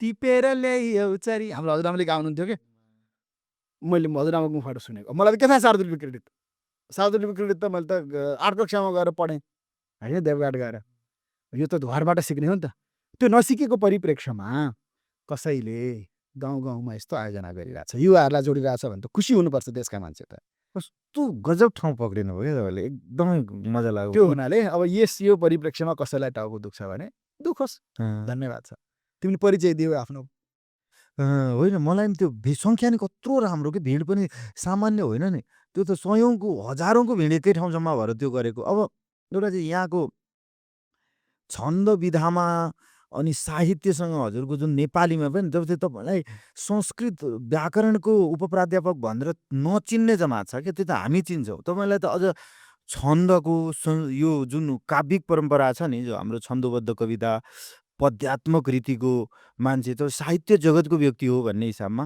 त्यो भनेको फेरि जोडिएर आउँछ परिचय दुइटै होइन तपाईँको धेरै थरी कुरा बोक्नु भएको छ नि एउटै अनेक थरी प्रतिभाको मुहान एउटै भइदिएपछि त्यसले कुन कान्लाबाट कसले हेर्छ भन्ने हो होइन तपाईँलाई यो छन्दप्रतिको यो अनुराग होइन र अनि युवामा छन्द अलिक कम पुगेको छ भन्नु नि तपाईँले यसलाई अलिकति पर्खेलौँ न सही हो पारम्परिक कुराहरू नयाँ पुस्तामा पुगेको छैन परम्परा भन्ने शब्दसँग मान्छे कस्तो डराउँछ भन्नुहोस् परम्परा कस्तो परम्परागत सोच लिएर बस्यो ट्रेडिसनल भन्ने होइन हामी कहाँ परम्परा भन्ने शब्दको कस्तो आदर छ नि त्यो त परम्परा प्राप्त चिज हो कि होइन सर्वत्रै छ नि परम्परा त आफ्नै उपज नै परम्पराले हो हो नि त परम्परा प्राप्त ज्ञान हो भने मात्रै स्वीकार्य छ नि त गुरु तात्पर्य के मानेमा भने पुरानो हुँदैमा भन्न खोजेको होइन कि सबैले परीक्षण गर्दै गर्दै गर्दै गर्दै परिष्कार गर्दै गर्दै ल्याएको भएर न परम्परालाई हामीले आदर गरेको हो नि त होइन नेपाली भाषामा एउटा शब्द छ सम्प्रदाय यति मिठो शब्द हो यो सम्यक प्रदान गरिएको ज्ञानको धारा हो सम्प्रदाय शब्दको ठ्याक्कै अर्थ अहिले के भन्छन् झापाको मान्छेले सुदूरपश्चिमको मान्छेलाई जिस्क्यायो उसको लवजलाई भने साम्प्रदायिक कुरा गरिस् भन्छ सम्प्रदाय शब्दको कतिविधि पतन भएको अर्थको हेर्नुहोस् त अर्थापकर्ष भयो अर्थापकर्ष भाषिक कुरा मात्रै होइन क्या यो चाहिँ सम्प्रदाय शब्दको चाहिँ सुनियोजित के भन्छन् यसलाई सुनियोजित रूपमा यसलाई खसाल्ने काम तेजोवध गरियो होइन हनुमान शब्दको कस्तो भइरहेछ यो त हनुमान ओ हनुमान अरे हनुमान हाम्रो आराध्य हो भाइ हनुमान त हाम्रो आराध्य चिज हो नि त पुरस्कारलाई होइन चाकलदारलाई भन्ने त्यही के त बालेनको हनुमान हो रविको हनुमान हो केपी ओलीको हनुमान केपी ओली का कौन सा हनुमान होता है भैया, राम का होता है हैन।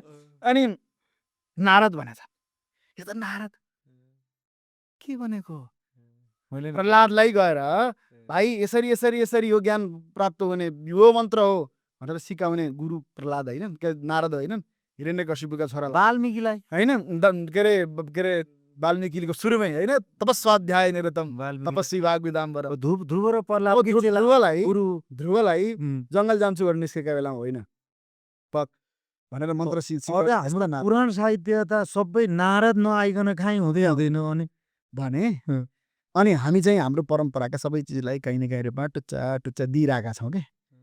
यो परिप्रेक्ष्यमा म के भन्छु भने छन्द पनि परम्पराबाट प्राप्त एउटा मजबुत हाम्रो एउटा कला पनि हो, शास्त्र पनि हो। अनि यो छन्दमा गणित छैन कि, गणित छन्दमा छ नि हाम्रो त छैन त नि, गणित छन्दमा छ, ज्योतिष छन्दमा छैन, ज्योतिष छ, सबै छन्दमा छ नि त, आयुर्वेद छन्दमा छ, शब्दकोश छन्दमा छ होइन, शरद गयौँ सर्गना तृतीय त्रिदशालय छैन त नि, अब आयुर्वेद सबै छन्दमा छ छैन त नि, कहीँ कहीँ गद्य होला, नत्र अधिकांश छन्दमा छ, सूत्र र छन्द त्यति भने यसरी छन्दमा हाम्रो शास्त्र आइरहेको छ। छन्द जानेन भने सबै यति टुट्यो।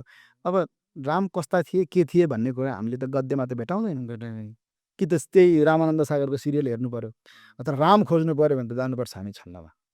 किनभने एक दिन नारद सत्यलोक पुगी गया, चाहियो नि त छन्द। एक दिन नारद सत्यलोक पुगी गया, लोकको गरौँ यही पनि बमा ताई थिया पर्याचरण सोच। मजा आयो कि केही मजा आयो यसरी पढ्दाखेरि केही मजा आएन, त्यसको रसका साथ पढ्नको लागि छन्द चाहियो। अनि यो छन्द चाहिँ नयाँ पुस्ताले बिर्सेको छ। त्यसैले सकेसम्म कसरी हुन्छ पुराना चिजहरू, राम्रा चिज आफूले थाहा भयो जति चाहिँ सिकुन मान्छेहरूले भन्ने जस्तो मलाई लाग्छ कि संस्कृत भाषामा पनि जाउँ, यत्रो विशाल भाङमा, यत्रो विशाल साहित्य बोकेको संस्कृत पढेर के हुने हो। मैले कहिलेकाहीँ के गर्छु भने कोही नानीहरू संस्कृत पढेका देखेँ भने, कोही बाबुहरू संस्कृत पढेका देख्यो भने आओ भनेर बोलाएर यसो भिडियो खिच्ने राख्ने फेसबुकतिर कतै कतै गर्छु, ताकि उनीहरूको पनि उत्साहवर्धन होस् र अरूलाई पनि प्रेरणा होस् भनेर। अनि त्यहाँ कोही कमेन्ट गर्नेहरू पुग्छन् के, त्यो देखिसक्दाखेरि म चाहिँ समाजको अझै पनि चेतना कहाँ छ भनेर सोध्छु। यी नानीहरूले संस्कृत पढेर के गर्ने हो, यसो उसो यो त के अरे बाहुनहरूले मात्रै हेर्ने गरिराखेको भए हुन्थ्यो भनेर आज एउटा कमेन्ट आइपुगेको थियो। संस्कृतको यत्रो विशाल वाङ्मयलाई उपेक्षा गर्न सकिन्छ? कालिदासलाई उपेक्षा गर्न सक्छौ तिमी, शङ्कराचार्यलाई उपेक्षा गर्न सक्छौ, दर्शन यत्रो छ, साहित्य यस्तो छ, उपेक्षा गर्न सकिने चिज त छैन भने त्यो संस्कृत त नयाँ पुस्ताले जान्दैन। त्यो दुई चारवटा श्लोक यसो एनिभर्सरीमा सुनाउने बाहेक बोर्डिङ स्कुलले त केही गर्न सकेको छैन, गर्ने नै उनीहरूको लक्ष्य पनि होइन। हामी कहाँ संस्कृत छ अरे भन्ने बाहेक एकाध अपवाद बाहेक केही होइन ठुलो काममा छैन। अनि गुरुकुलहरूले गर्न सकिरहेको छैन भने संस्कृत चाहिएको छ। रुचि हुनेले पनि कतिसम्म पाएका छैनन्, उनीहरूलाई संस्कृत पनि दिउँ, छन्द पनि एउटा हाम्रो विधा हो, छन्द पनि दिउँ। मलाई यस्तो बडा रमाइलो लाग्छ यो गर्दाखेरि। अहिले मसँग फेसबुकमा मेसेन्जरमा कुराकानी गरिरहने 10-12 जनाले कविता लेख्छन्, देखाउँछन् छन्द। कविता त सिकाउन मिल्दैन, कविता भनेको भित्रबाट ईश्वरले दिएर प्रतिभाले आउने चिज हो, तर छन्द त सिकाउन सकिन्छ नि त। शिल्प आफूभित्र आउने हो, तर परिष्कारमा सहयोग गर्न त सकिन्छ नि त। त्यो दृष्टिले छन्द सिकाउने। संस्कृत अलिअलि त बन्छ होला, बन्छ, अभ्यास बन्छ। कतिसम्म त्यो देवकोटा हाटेर आउँदैन होला। देवकोटाले जुन मान्छेलाई के अरे हामीलाई कवितामा के चाहिन्छ भन्ने निबन्धमा भनेका छन् कि मानस निर्झर र पार्थिव निर्झर भनेका छन् कि पार्थिव निर्झर आउन सक्छ, मानस निर्झर चाहिँ भित्रबाट आउने हो। अनि वातावरणले पनि धेरै काम गर्छ, शिक्षकले पनि केही। तपाईँको भाषा यति मिठो कसरी, तपाईँ नेपाली भाषा पनि कस्तो गजबको लेख्नुहुन्छ क्या तपाईँ, मलाई राम्रो लाग्छ। मतलब यो हाम्रो के अरे कर्ण महाकाव्यमा हाम्रो नवराज दाई भन्छु म, अति प्यारो मान्छे डाक्टर नवराज लम्साल, देश विदेश खाएको बोलीमा त्यस्तो मह चुहाउने जस्तो अभिव्यक्ति है, राम राम राम। यहाँले त्यो लेख्नु हो, कहिले गर्नुभयो थाहा भएन मलाई। अनि यो प्रकाशित चाहिँ अलिपछि के हो त्यसमा, अनि तपाईँको त्यसमा कसरी तपाईँ कुदकुदिनु भयो त्यसभित्र, त्यसले फेरि एउटा भनौँ न सबैलाई उद्वेलित, सबैलाई एउटा तपाईँको एउटा आलेखले सबैलाई यसो बनायो, जसले सेयर गरेनन् कसैको त मुटु पनि पुगेन, विभिन्न चिज भयो होला। तर त्यसले चाहिँ एउटा भनौँ न आन्दोलन जस्तो बनायो क्या भाषिक एउटा भनौँ समीक्षाको। के भयो यो अलिकति खोल्नु न? नवराज लम्साल नेपाली साहित्यमा, नेपाली वाङ्मयमा ठुलो योगदान दिने मान्छे हुनुहुन्छ। उहाँको त हामी एकदमै पछिल्लो पुस्ताका मान्छे हौँ। उहाँबाट धेरै कुरा हामीले सिक्नुपर्छ। उहाँ हाम्रा धेरै कुराले आदर्श हुनुहुन्छ। उहाँले लेखेको चाहिँ कृति चाहिँ मैले पढेको थिइनँ। महेश सन्यास आश्रम देवघाटमा मकर काव्य यामिनी हुन्छ, पुसको मसान्तको रातमा। त्यो खोल्नु हजुर। रातभरि कुरेर नवराज लम्सालको प्रमुख अतिथि मन्तव्य सुन्नका लागि म बसेको हो। त्यो सुनिसक्दाखेरि आहा सिरिङ सिरिङ हुने गरी त्यो वाक्यमा होइन, वाक्यमा त्यो पञ्च, वाक्यमा मिठास कस्तो मिठो कि आहा यो मान्छे बोलेको त सुनिरहन पायो नि भने जस्तो होइन। त्यस्तो भयो क्या। मलाई त्यतिखेर लाग्यो यो मान्छेको कविता कस्तो हुन्छ होला, बोल्दा यसरी कवितामा बोल्न सक्ने मान्छेले होइन, भाषण कविता जस्तो छ भने अनि कविता चाहिँ कस्तो हुन्छ होला भन्ने लागिरहेको थियो। उहाँले बोलेको त क्लिपहरू सुनिराखेकै छौँ। अनि कर्ण महाकाव्य मैले कसरी पढेँ भन्नुहुन्छ भने मलाई पुरस्कार लिनका लागि कतै बोलाइएको थियो नुवाकोटमा, जसको घर बसेको थिएँ उहाँकोमा कर्ण महाकाव्य रहेछ। अनि त्यो पढेँ, सस पढेँ, छोएन। हतारमा थिएँ छन चाहिँ म, अरूले गफ पनि गर्दैछन्, के पनि गर्दैछन्, सस पढ्दै पनि गएँ। अनि 21औं सर्गमा एउटा चिरकटो रहेछ कि, त्यो किताबको होइन कि अर्को कुनै किताबको चिरकटो, चिरकटो रहेछ। पढ्दै गएँ, कस्तो आहा भन्ने केही भेट्छु कि भनेर खोजिरहेको थिएँ, पाइरहेको थिइनँ। त्यो चिरकटो भेटिसकेपछि मैले किताब बन्द गरेर राखेँ क्या। यो पो हो त मैले खोजेको भने जस्तो लाग्यो क्या। तपाईँले उल्लेख गर्नु होइन, त्यो मैले त्यहाँ उल्लेख पनि गरेको छु।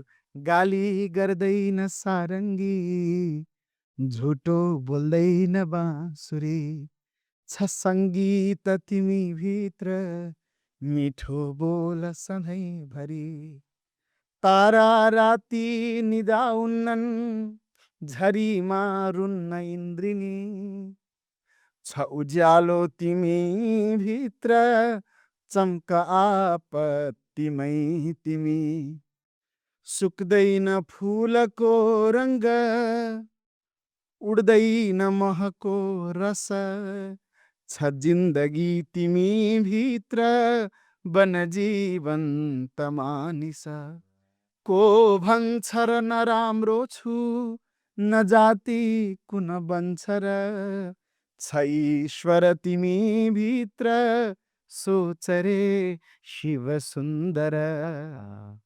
यो 4वटा श्लोक त्यहाँ मैले जब पढेँ, आहा यो पो त यार जिन्दगीमा लेख्ने त 25वटा स्वर्ग किन लेख्नुपर्छ त भन्ने मलाई त्यो दिन लाग्यो क्या। अनि त्यसपछि मैले सम्यो क्या फेरि तपाईँ पढ्दै हुनुहुन्छ 21औं सर्गमा चिरकटो कसरी च्यातिएको थियो। अनि मैले त्यो फोटो खिचेर, म चाहिँ तपाईँ लक्षणमा जानु हो कि होइन सत्य कुरा। अनि त्यो मैले फोटो खिचेँ कि, फोटो खिचेर मेरो मोबाइलको वालपेपरमा राखेँ। त्यो मेरो मोबाइल कोठामा छ होइन, अझै पनि छ। अनि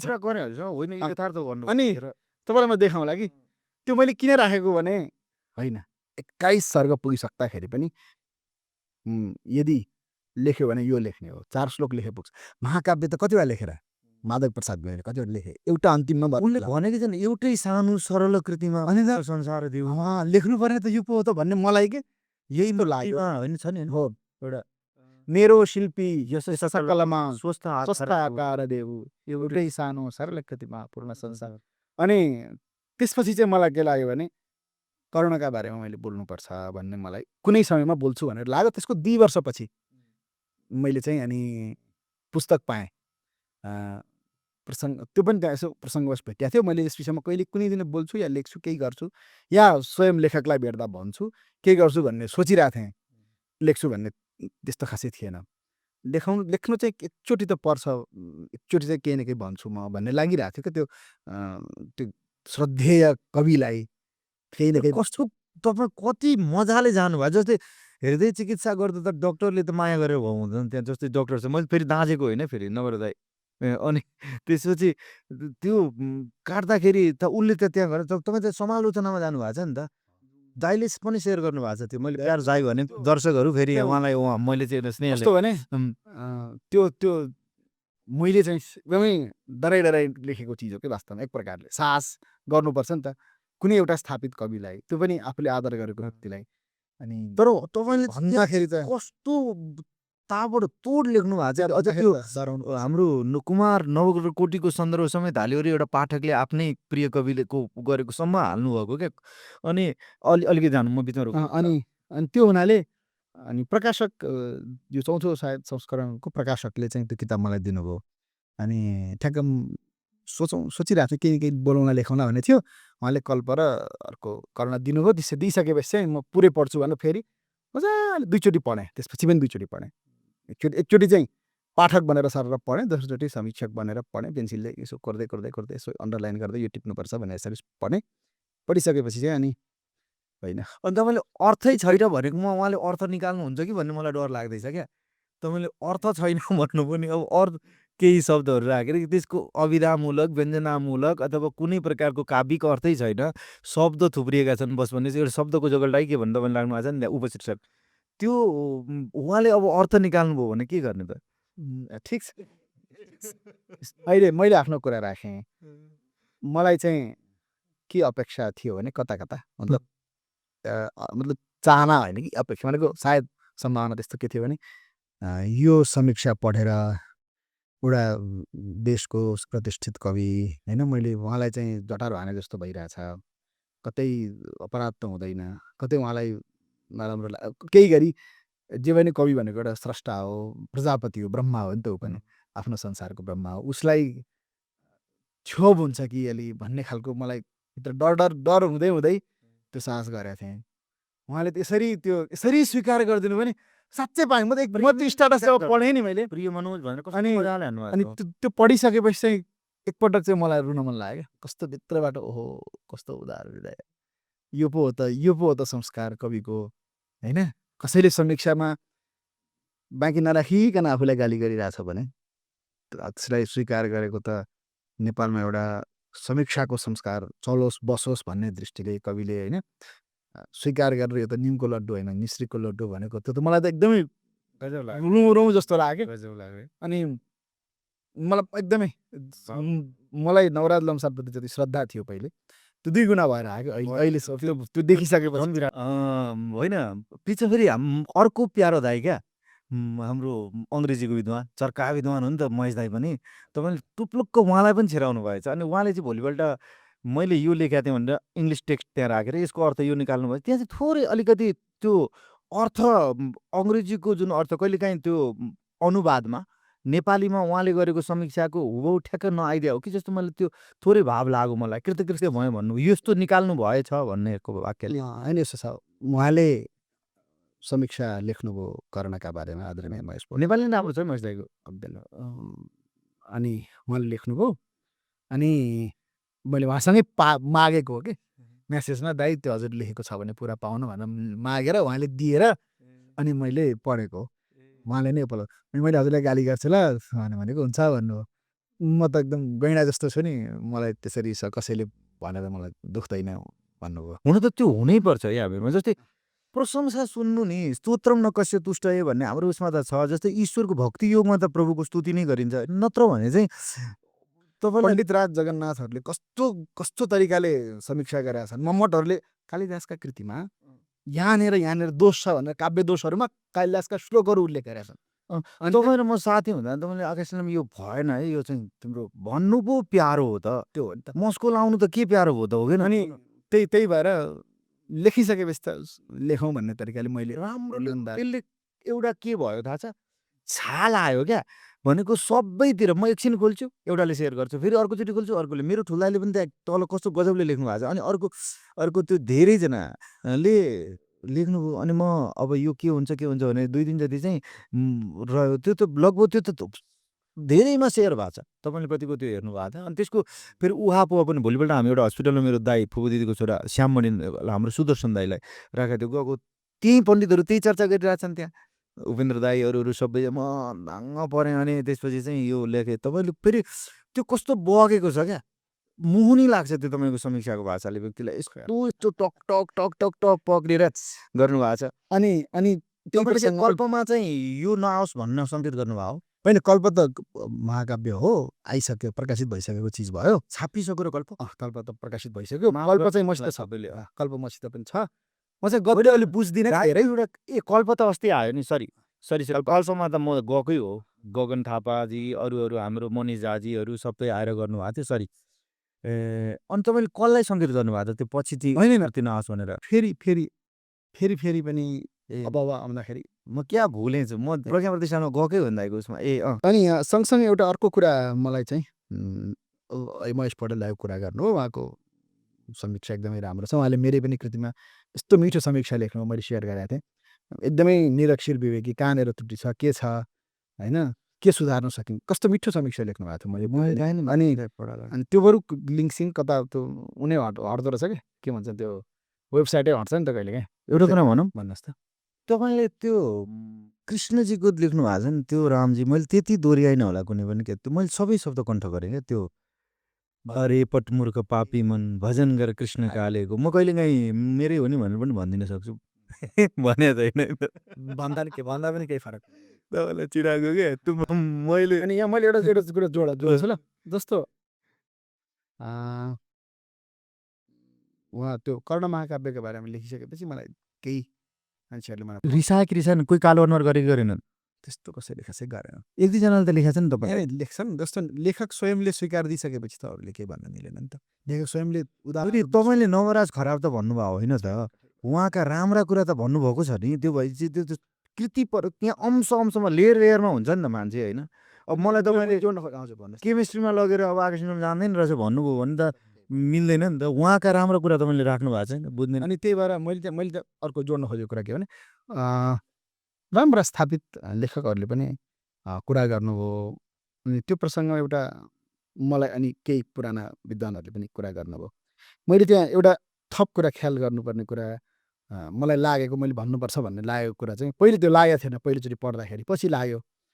एउटा प्रोजेक्टमा म काम गर्दैछु महाभारतको प्रोजेक्टमा, त्यो प्रोजेक्टको बारेमा पछि चर्चा गरौँला। अनि त्यो प्रसङ्गमा मैले महाभारतलाई हेरिरहनु परेको छ। मैले महाभारत पुरा पढेको छैन, म पहिले दावा गर्छु, किनभने ठुलो ग्रन्थ छ पढेको छैन कहिले पढ्नु। तर जसले कृष्णका बारेमा लेख्नुपर्छ उसले पढ्नुपर्छ। कृष्णका बारेमा लेख्ने हो भने पढ्नुपर्छ, पर्दैन होइन। सुदामाका बारेमा लेख्छु भन्ने भागवत नपढ्ने कारण एक अक्षर पढ्नुपर्छ। जति छ प्रसङ्ग त्यो पढ्नुपर्छ नि त। अनि र हाम्रा प्राचीन ग्रन्थहरू धर्मशास्त्र भन्दैन, महाकाव्य हो, यो कविता हो, शुद्ध कविता, वेदव्यासको कविता, यसमा धर्म पनि छ मान्न पाइन्छ होइन। किनकि महाकाव्य त महाकाव्य हो नि त, महाभारत त महाकाव्य हो। वाल्मीकि रामायण र यो त यी दुईटा त काव्य हो, इतिहासका रूपमा यसलाई हेरे पनि यो काव्य हो। यसमा यो काव्यलाई फरक ढङ्गले हेर्ने सबैसँग अधिकार छ। तर हेरिरहँदाखेरि हामी कहाँ एउटा यस्तो रोग आइसक्यो नि, यसलाई म एक प्रकारले निर्मलमणि अधिकारीजी हुनुहुन्छ नि जरोकिलोवाला, उहाँले एउटा भाषा प्रयोग गर्नुहुन्छ आइडियोलोजिकल ट्र्याप, बौद्धिक धराप। त्यो चाहिँ पुराना कुराहरूलाई स्थापित मान्यताहरूलाई चाहिँ सुन्दाखेरि हो कि भन्ने चाहिँ पर ट्याक्क हिर्काइदिने के। त त्यसलाई यसो विचार गर्दाखेरि फेरि त्यसको औचित्य छैन। त्यो खालको एउटा चलन चलिसकेको छ क्या लोकमा दिने तर्कहरू पनि र यो काव्यमा प्रयोग हुने कुरामा पनि। है काव्यमा हुनेमा आउँछु, मैले लोकमा अर्को कुरा भन्छु। जस्तो मन्दिरको कुरा गरियो, अस्ति निर्जला एकादशीको दिन म पानी नपिकन बसिरहेको थिएँ होइन। अनि एउटाले के भने मन सफा भए पो हुन्छ त, मन सफा भनिदिन्छ उसले होइन, मन पो चोखो हुनुपर्छ त। ठिक छ, राम्रो, एकदम गुड, धन्यवाद, राम्रो कुरो हो। मेरो मन चोखो हुनुपर्छ भन्ने तपाईँलाई लाग्यो, सही हो, म एकदमै फोहोर छ मेरो मन, सफा हुनुपर्छ। तर व्रत नबस्नेको मन सफा छ कि छैन? छ, ग्यारेन्टी लिन सक्नुहुन्छ? मन सफा हुनुपर्छ, ठिक कुरा हो, तर यसले व्रतलाई कहीँ च्यालेन्ज गर्छ त? गर्दैन नि त। सुन्दाखेरि के लाग्छ, wow what a logical statement भन्न थालिहाल्छन् मान्छेहरूले होइन। एकदम इलोजिकल हो यो, केही छ दम यसमा छैन। अस्ति एउटाले ट्याक्क कसैले मोबाइलमा बजाइरहेको थियो कि छेउमा, गाडीमा हिँड्दै अब छेउमा सुने, त्यो काममा पर्यो। ओ आन्टी, रिस राग अर्काको कुरा काट्न पो छोड्ने हो त, लसुन प्याज छोडेर हुन्छ? त्यसो भन्दैन। ठिक छ, एकदम राम्रो कुरा। छोड्नुपर्छ कि पर्दैन? रिस पनि छोड्नुपर्छ, राग पनि छोड्नुपर्छ, होइन? यताउति कुरालाई पनि छोड्नुपर्छ। एकदम राम्रो कुरा हो। तर यसको लसुन प्याजसँग के सम्बन्ध छ? 2टा कुरा। के लसुन प्याज छोडिरहेका सबै व्यक्तिहरू यस्तै रिस रागले भरिएका छन्? एउटा कुरा। या लसुन प्याज खाइरहेका कुनैले पनि यो रिस रागलाई चाहिँ समातेका छैनन्।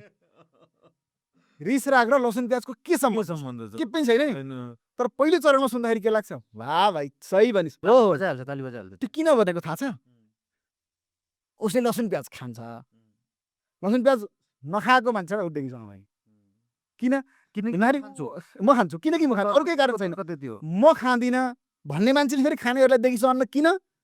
म खान्न त्यसैले। यो त मूर्खता हो। तटस्थ हुनुपर्छ होइन? दुईटैमा तटस्थ अनि तर यसको रिस रागसँग सम्बन्ध छैन। त्यो लसुन प्याज छोडेको मान्छेले रिस राग त्याग्नलाई प्रयास गरिरहेको पनि हुनसक्छ। नखाएकोले समातिरहेको पनि त हुनसक्छ अथवा छोड्न प्रयास गरेको। तर यो वाक्य सुन्दाखेरि वाह सुनिए पनि यो एकदम पत्रु वाक्य हो कि होइन? एउटाले भन्छ एउटा नाम चलेको एउटा नेताले के भने एक दिन भने देशमा मन्दिर होइन स्कुलहरूको आवश्यकता छ। पर ताली बजाऊ होइन? दियो एकछिन सुन्नुहोस् है। म के भन्छु भने देवघाटमा एउटा मन्दिर छ, हरिहर मन्दिर भन्ने। त्यो मन्दिरमा मान्छेहरूले दान पात्रमा चढाएको भेटी जम्मा भएर चलेको एउटा स्कुल छ, परमानन्द संस्कृत गुरुकुल। त्यसमा पढेर के अरे शास्त्री पास गरेको व्यवस्था विश्वविद्यालय टपेको मैले। मन्दिर बन्नु घाटा कारक रहेछ। पुरै बनायो गुरुकुलमले होइन? म जस्ता सयौँ हजारौँले त्यो मन्दिरको दान पात्रमा चढेको पैसाले भात खाइरहेछ। त्यही खाएर पढेको हामी। र त्यही भएर समाजका लागि हामी उत्तरदायी बन्नुपर्छ भनेर हामीलाई बार बार तिमीहरूले आफूले बाआमाले कमाएको पैसाले खाएका होइनौ, अर्काले दान दिएको पैसाले खाएको, त्यसैले तिमीहरूले समाजको कल्याणका लागि गर्नुपर्छ भनेर दिनदिनै वेदपाठ गर्थ्यौँ विश्व शान्तिका लागि, समाजको मान्छेको बुद्धि सुध्रियोस्, शान्ति होस् भनेर। एउटा कुरा के मन्दिर र विद्यालयमा उ त छैन नि, कन्फ्लिक्ट त छैन, उ त छैन, बझाङ छैन नि त। मन्दिर पनि हुन पायो, मन्दिरको छेउमा गुरुकुल पनि हुन पाएन, अथवा स्कुल हुन पायो, स्कुलको छेउमा सरस्वतीको मन्दिर पनि त हुन पायो, भइरहेछ नि त। यसले केही बिग्रिया छ र? सुन्दाखेरि त के हो त नि है, वाह कस्तो दामी कुरा भने होइन? मन्दिर होइन स्कुल चाहिन्छ देशलाई, यो हाम्रो नेता। मूर्ख हो तुम। मन्दिर पनि बनाऊ। मन्दिर के का लागि चाहिन्छ? सबै स्कुल जान्छन्, बुढाखाडाहरू स्कुल जान्छन्, उनीहरूलाई कहिलेकाहीँ शान्तिका लागि जानु पर्दैन। मन्दिर तिम्रो स्कुलमा भजन गाउन दिन्छन्? त्यो त भारी मनलाई तिम्रो स्कुलमा चाहिँ कसैको कुरा स्कुलका अगाडि गएर रुन मिल्छ? मलाई एकदम पिर पऱ्यो मन्दिरमा भगवानको अगाडि गएर रुन पाएँ। विरेचन हुँदैन स्कुलमा, विरेचन चाहिँदैन? विरेचन चाहिन्छ। त्यो तिम्रो स्कुलले दिन्छ? मन्दिरको पनि आफ्नै प्रयोजन छ। अझ आध्यात्मिक दृष्टिले गयो भने त मन्दिरमा अब के छ अरू कुरा छ, तर सामान्य भौतिक दृष्टिले हेर्दाखेरि पनि समाजलाई उपयोगी बिसाउने ठाउँ एउटा हो छ जुन स्कुलले काम गर्न सक्दैन। अथवा यी दुवै आवश्यक छन्। मन्दिर हुनु नहुनु र स्कुल हुनु नहुनुमा सम्बन्ध छैन, नजोडौँ भन्ने कुरा होइन? यसरी समाजमा तर्क दिनेहरूको सङ्ख्या धेरै छ। यो नेतृत्वमा बस्नेहरूले पनि गरिरहेछन् है। अब यतातिर जाउँ।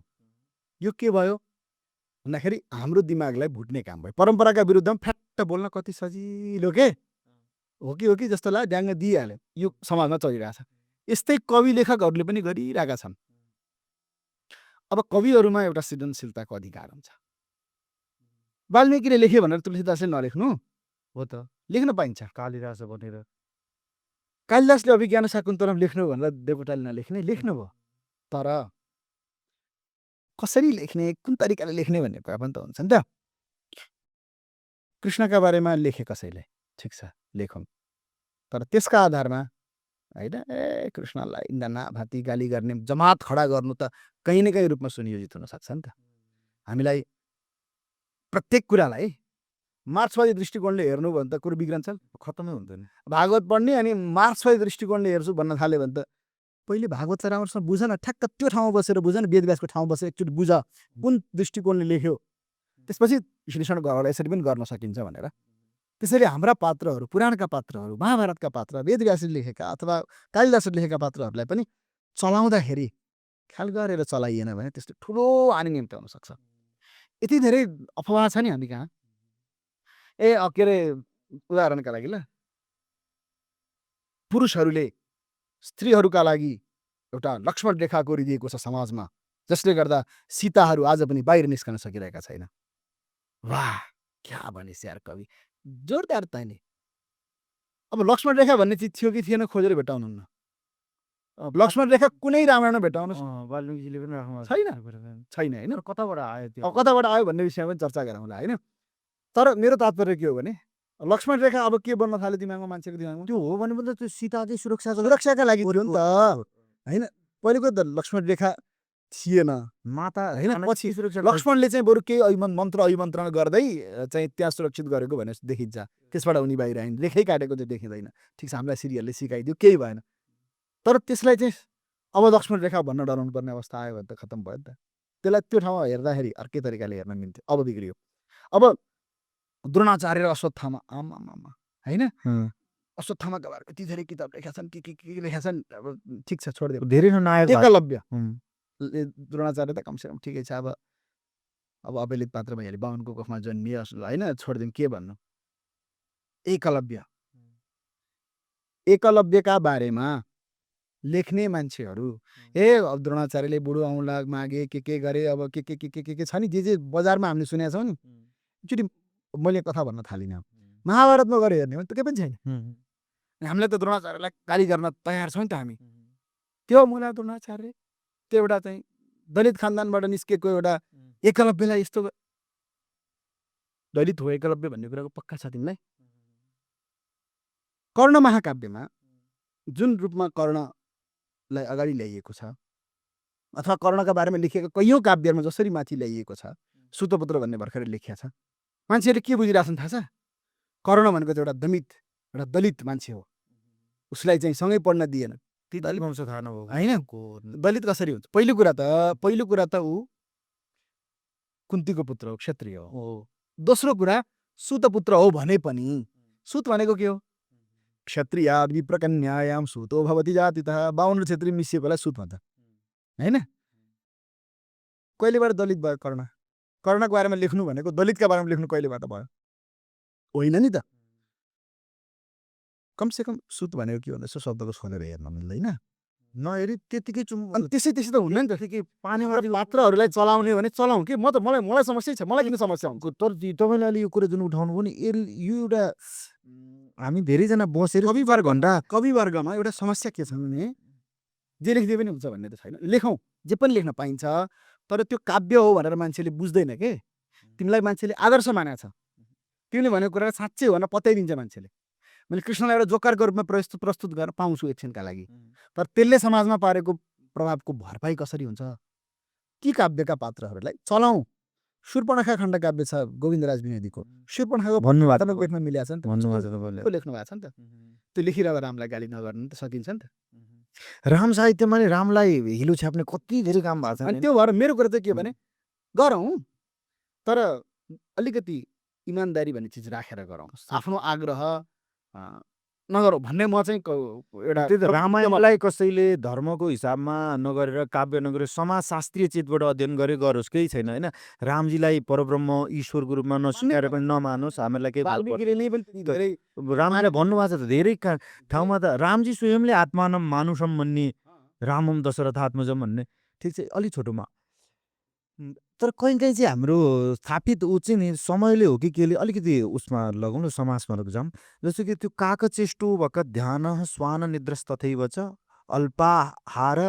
अल्पाहारु गृह त्यागी, दुइटै राख्न मिल्छ त्यहाँ त। विद्यार्थी पञ्चलक्षण भयो होइन। तपाईँको यसमा चाहिँ फेरि तथ्यले नसकाएको हो कि जस्तो मलाई लाग्छ ल। तर समय चाहिँ हामी अलिक त आइसक्यौँ। काकचेष्टो त्योसम्म चलाक बन भन्ने सम्भव। कागज बखत ध्यान बकुल्लाको ध्यान राम्रो भएन होइन, त्यसको उद्देश्य ठिक छैन ल, त्यो पनि ठाउँ। स्वान निद्रा भयो भने त हाम्रो गाढा निद्रा बिना त व्यक्तिलाई पुग्दैन नि, पुग्छ त पुग्दैन कसरी त? ऊ स्वास्थ्यमा हान्न थाल्छ, भोलिदेखि ऊ रोगी हुन्छ। अल्पाहार कम सुत भन्ने अभिप्राय होइन नि त त्यसको। थोरै खा भन्दा थोरै खाएर हुँदैन नि, इनर्जी उसलाई चाहिने शक्ति त पुरा चाहियो शरीरमा। मैले आफै भने है, यो फेरि पश्चिममा कुनै ऊ होइन। गृह त्याग भने आवश्यकताले नि त्याग्ने, पहिलो शिक्षा ऊ थियो र अहिले घरमा सबै ऊ छ भने घर त्यागो भने छिटै रुखु पनि हुनसक्छ बच्चा मातृवात्सल्यहरू भएन भने। यो पञ्चलक्षणमा चतुर्लक्षण चाहिँ मलाई भनौँ न यो स्वास्थ्य विज्ञानभन्दा ऊभन्दा अलग हो कि जस्तो लाग्छ क्या। ए बा बा काका चेष्टमा पनि कौवाको चेष्टामा पनि दूषित चेष्टा हो क्या कौवाको चेष्टा। त्यो यो चाहिँ किन यत्रो फेमस भयो भन्ने मलाई लाग्छ र आज सन्दर्भले आयो। सही भन्नु म मेरो कुरा राख्छु ल। अझ यसमा श्वान निद्रा शब्द भन्ने कि नभन्ने भन्ने विषयमा पनि अझ मेरो अर्को एउटा कुरा छ। यो चाहिँ त्यति धेरै प्राचीन श्लोक त्यसो अल्पाहारु गृह त्यागी दुइटै मिल्छ है। मिल्छ। अल्पाहारी राखे पनि मिल्छ कि मिल्दैन? अल्पम आहारतुम शीलम यसो मिल्यो। अनि श्वान चाहिँ शब्द संस्कृतमा बौद्ध संस्कृत हाइब्रिड संस्कृत थियो नि त एउटा। यो बौद्ध कालबाट आएको। बौद्धहरूको संस्कृत चाहिँ अलि हाइब्रिड थियो। ठ्याक्क शुद्ध संस्कृत भएन र त्यहाँ चाहिँ श्वान शब्द अलि बढी प्रयोग पाइन्छ। हामी कहाँ चाहिँ श्वान खासै कहीँ छ पछि आएको क्या एकदम अर्वाचीन घोलियो होला। अनि त्यो हुँदाखेरि अहिलेसम्म आइपुग्दाखेरि भयो। तर त्यो सुनाम निद्रा भन्ने मैले पाठ पाएको छु। सुनाम निद्रा अस्तो त्यसम्म भन्छ ल मलाई लागेको तत्काल फुरेको कुरा भन्छ ल। कागको जस्तो चेष्टा जस्तो एउटा कुरा भन्छ जस्तो कुरा उठाउँदा नि हाम्रो महेश पौडेल दाजुको समीक्षामा ग्यालिलियोको आविष्कार जस्तो भनेको त उहाँले हो। किन भनेको त्यसको सादृश्यञ्च केन धर्मेण जस्तो त पक्का सादृश्य हो भनेको हो। सादृश्य के मान्यो भनेर व्याख्या गर्नु थप कुरा हो होइन। भने जस्तै कागको जस्तो चेष्टा भन्यो। अब त्यो त वक्तामा निर्भर हुन्छ नि त। चेष्टा मात्रै लिने भन्ने कुरा। कागको चेष्टा त भन्यो तर कागको जस्तो चेष्टा होइन। अब त्यो जस्तो भनेको के चिजलाई लिएर हो त। जस्तै फलाउनु त आकाश लिनु जस्तो गर्छ नि भनेर लगाइदियो एउटाले के मानेमा अब समस्या पर्न सक्छ। त्यो त त्यस्तै कपाल बेच भन्ला केही त्यस्तै हेर्नु कपाल पनि त्यस्तै हेर्नु यस्तो भएको कपाल सादृश्य चाहिँ केही न धर्म यहाँ कुनै न कुनै एउटा धर्म लिनु पर्यो जसले गर्दा सादृश्य हुन मिल्छ। त्यसैले कागको चेष्टा चारैतिर हेर्ने एउटा कुरा खानु पर्यो भने उताउति हुने बाठो भन्नु ग्वाचेन हो भन्न एउटा। दोस्रो कुरा बकत ध्यान। बकुल्लाको पनि ध्यान के हो भने बकुल्ला पनि एकदम सावधान भएर ध्यान हुन्छ। उसको लक्ष्य फरक छ नि त। उसको लक्ष्य मत्स्य हो किरा हो होइन किरा हो। लक्ष्य प्राप्ति नहुन्जेल तिमी नहल्ली है। अब त्यसरी हेरियो भने माछा खानका लागि नहल्लियो भन्ने अर्थ लाग्यो भने कुरा बिग्रियो। तर बकुल्ला जसरी माछा नपाउँछ अल्पाहार के को लागि अल्पाहार यस्तो चाहिँ अधिक आहार शरीरमा पौष्टिकता पुगेन भने अन्न व्यञ्जनयोर भागौ तृतीय मुदकस्य तु वायो सञ्चरणार्थाय चतुर्थम अवशेषयत्। त्यो ठिक छ भनेको चाहिँ पेटको 4 भाग छ भने ठिक छ। 1 भाग अन्न हो, 1 भाग व्यञ्जन हो, अनि 1 भाग पानी हो, 1 भाग वायु हो। यहाँ केवलले भने अब होइन आज त भण्डारा छ भनेर गई पनिर खायो भने असन्तुलित खानु भयो। त्यो त अधिक आहार त गर्नु भएन। त्यसरी अल्पाहार पनि ठिकै छ। अनि निद्रा पनि विद्यार्थीको निद्रा चाहिँ हानिकारक। विद्यार्थी कालमा जस्तो पो भयो भने सुत्दा त गाडा सुत्नु पर्यो नि। कुकुर जस्तो सुत्दा त एकैछिनमा झ्याप्पै आँखा हेरिहाल्यो भने उसको निद्रा पुग्दैन। ऊ बिस्तारै मानस रोगी शारीरिक रूपमै कमजोर हुन्छ निद्रा नपुग्ने। डिप सुत्नु पर्यो नि सुत्दा त। त्यो त कुरा ठिक छ। अब एकछिन बुढा जान्छ होला जस्तै बाबु 4 बजे उठ झरक्क उठ्नु पर्यो हो झरक्कै चाहिँ उठ्नु पर्यो। मतलब निद्रा फुट्नु पनि ए बेटा भन्नु पर्यो भने मजा भयो नि। कुकुरलाई त पर्दैन नि त। निद्रा खुलाउनु होला धेरै मेहनत गर्नु नपरोस् होइन। कुकुर पनि निदाइरहेको हुन्छ थाहा पाइरहेको हुन्छ तर उठाउनु पर्दाखेरि त्यसलाई धेरै मेहनत लाग्यो भएन नि त। ठिक छ मस्त निद्रा होस् निद्रा पुरा गरोस् तर निद्रा ब्राह्मे मुहुर्ते या निद्रा सापुण्य क्षयकारिणी। तथा फेरि निदाउँदा धारामा गयो विद्यार्थी जन नुहाउँदै गरेका हुन्छन् लाइनमा कुरेर बस्यो त्यही निदायो। 15 नहोस् भन्नु खोज्यो। आलस्य नहोस् भन्ने नै त्यसको तात्पर्य हो भन्ने बुझ्यो भने फेरि अप्ठ्यारो नपर्ला होइन। यति गरौँ हुन्छ आज रमाइलो भयो। उहाँ हुनुहुन्छ आकाश पेलम। उहाँको नाम हो गोविन्द घिमिरे। उहाँ त्रिभुवन विश्वविद्यालयमा त्यहाँको कीर्तिपुरमा यसको चाहिँ ऊ छ त्यहाँ के संस्कृत विभागमा उहाँ उपप्राध्यापकको रूपमा अध्यापन गर्दै हुनुहुन्छ र नेपालमा संस्कृतको जागरणका लागि असाध्यै महत्त्वपूर्ण कामहरू गरिरहनु भएको छ। उहाँले चाहिँ व्यावहारिक संस्कृत लोकभाषा संस्कृत आदि थुप्रै कार्यक्रमहरू टेलिभिजनमा पनि चलाउनु भएको छ।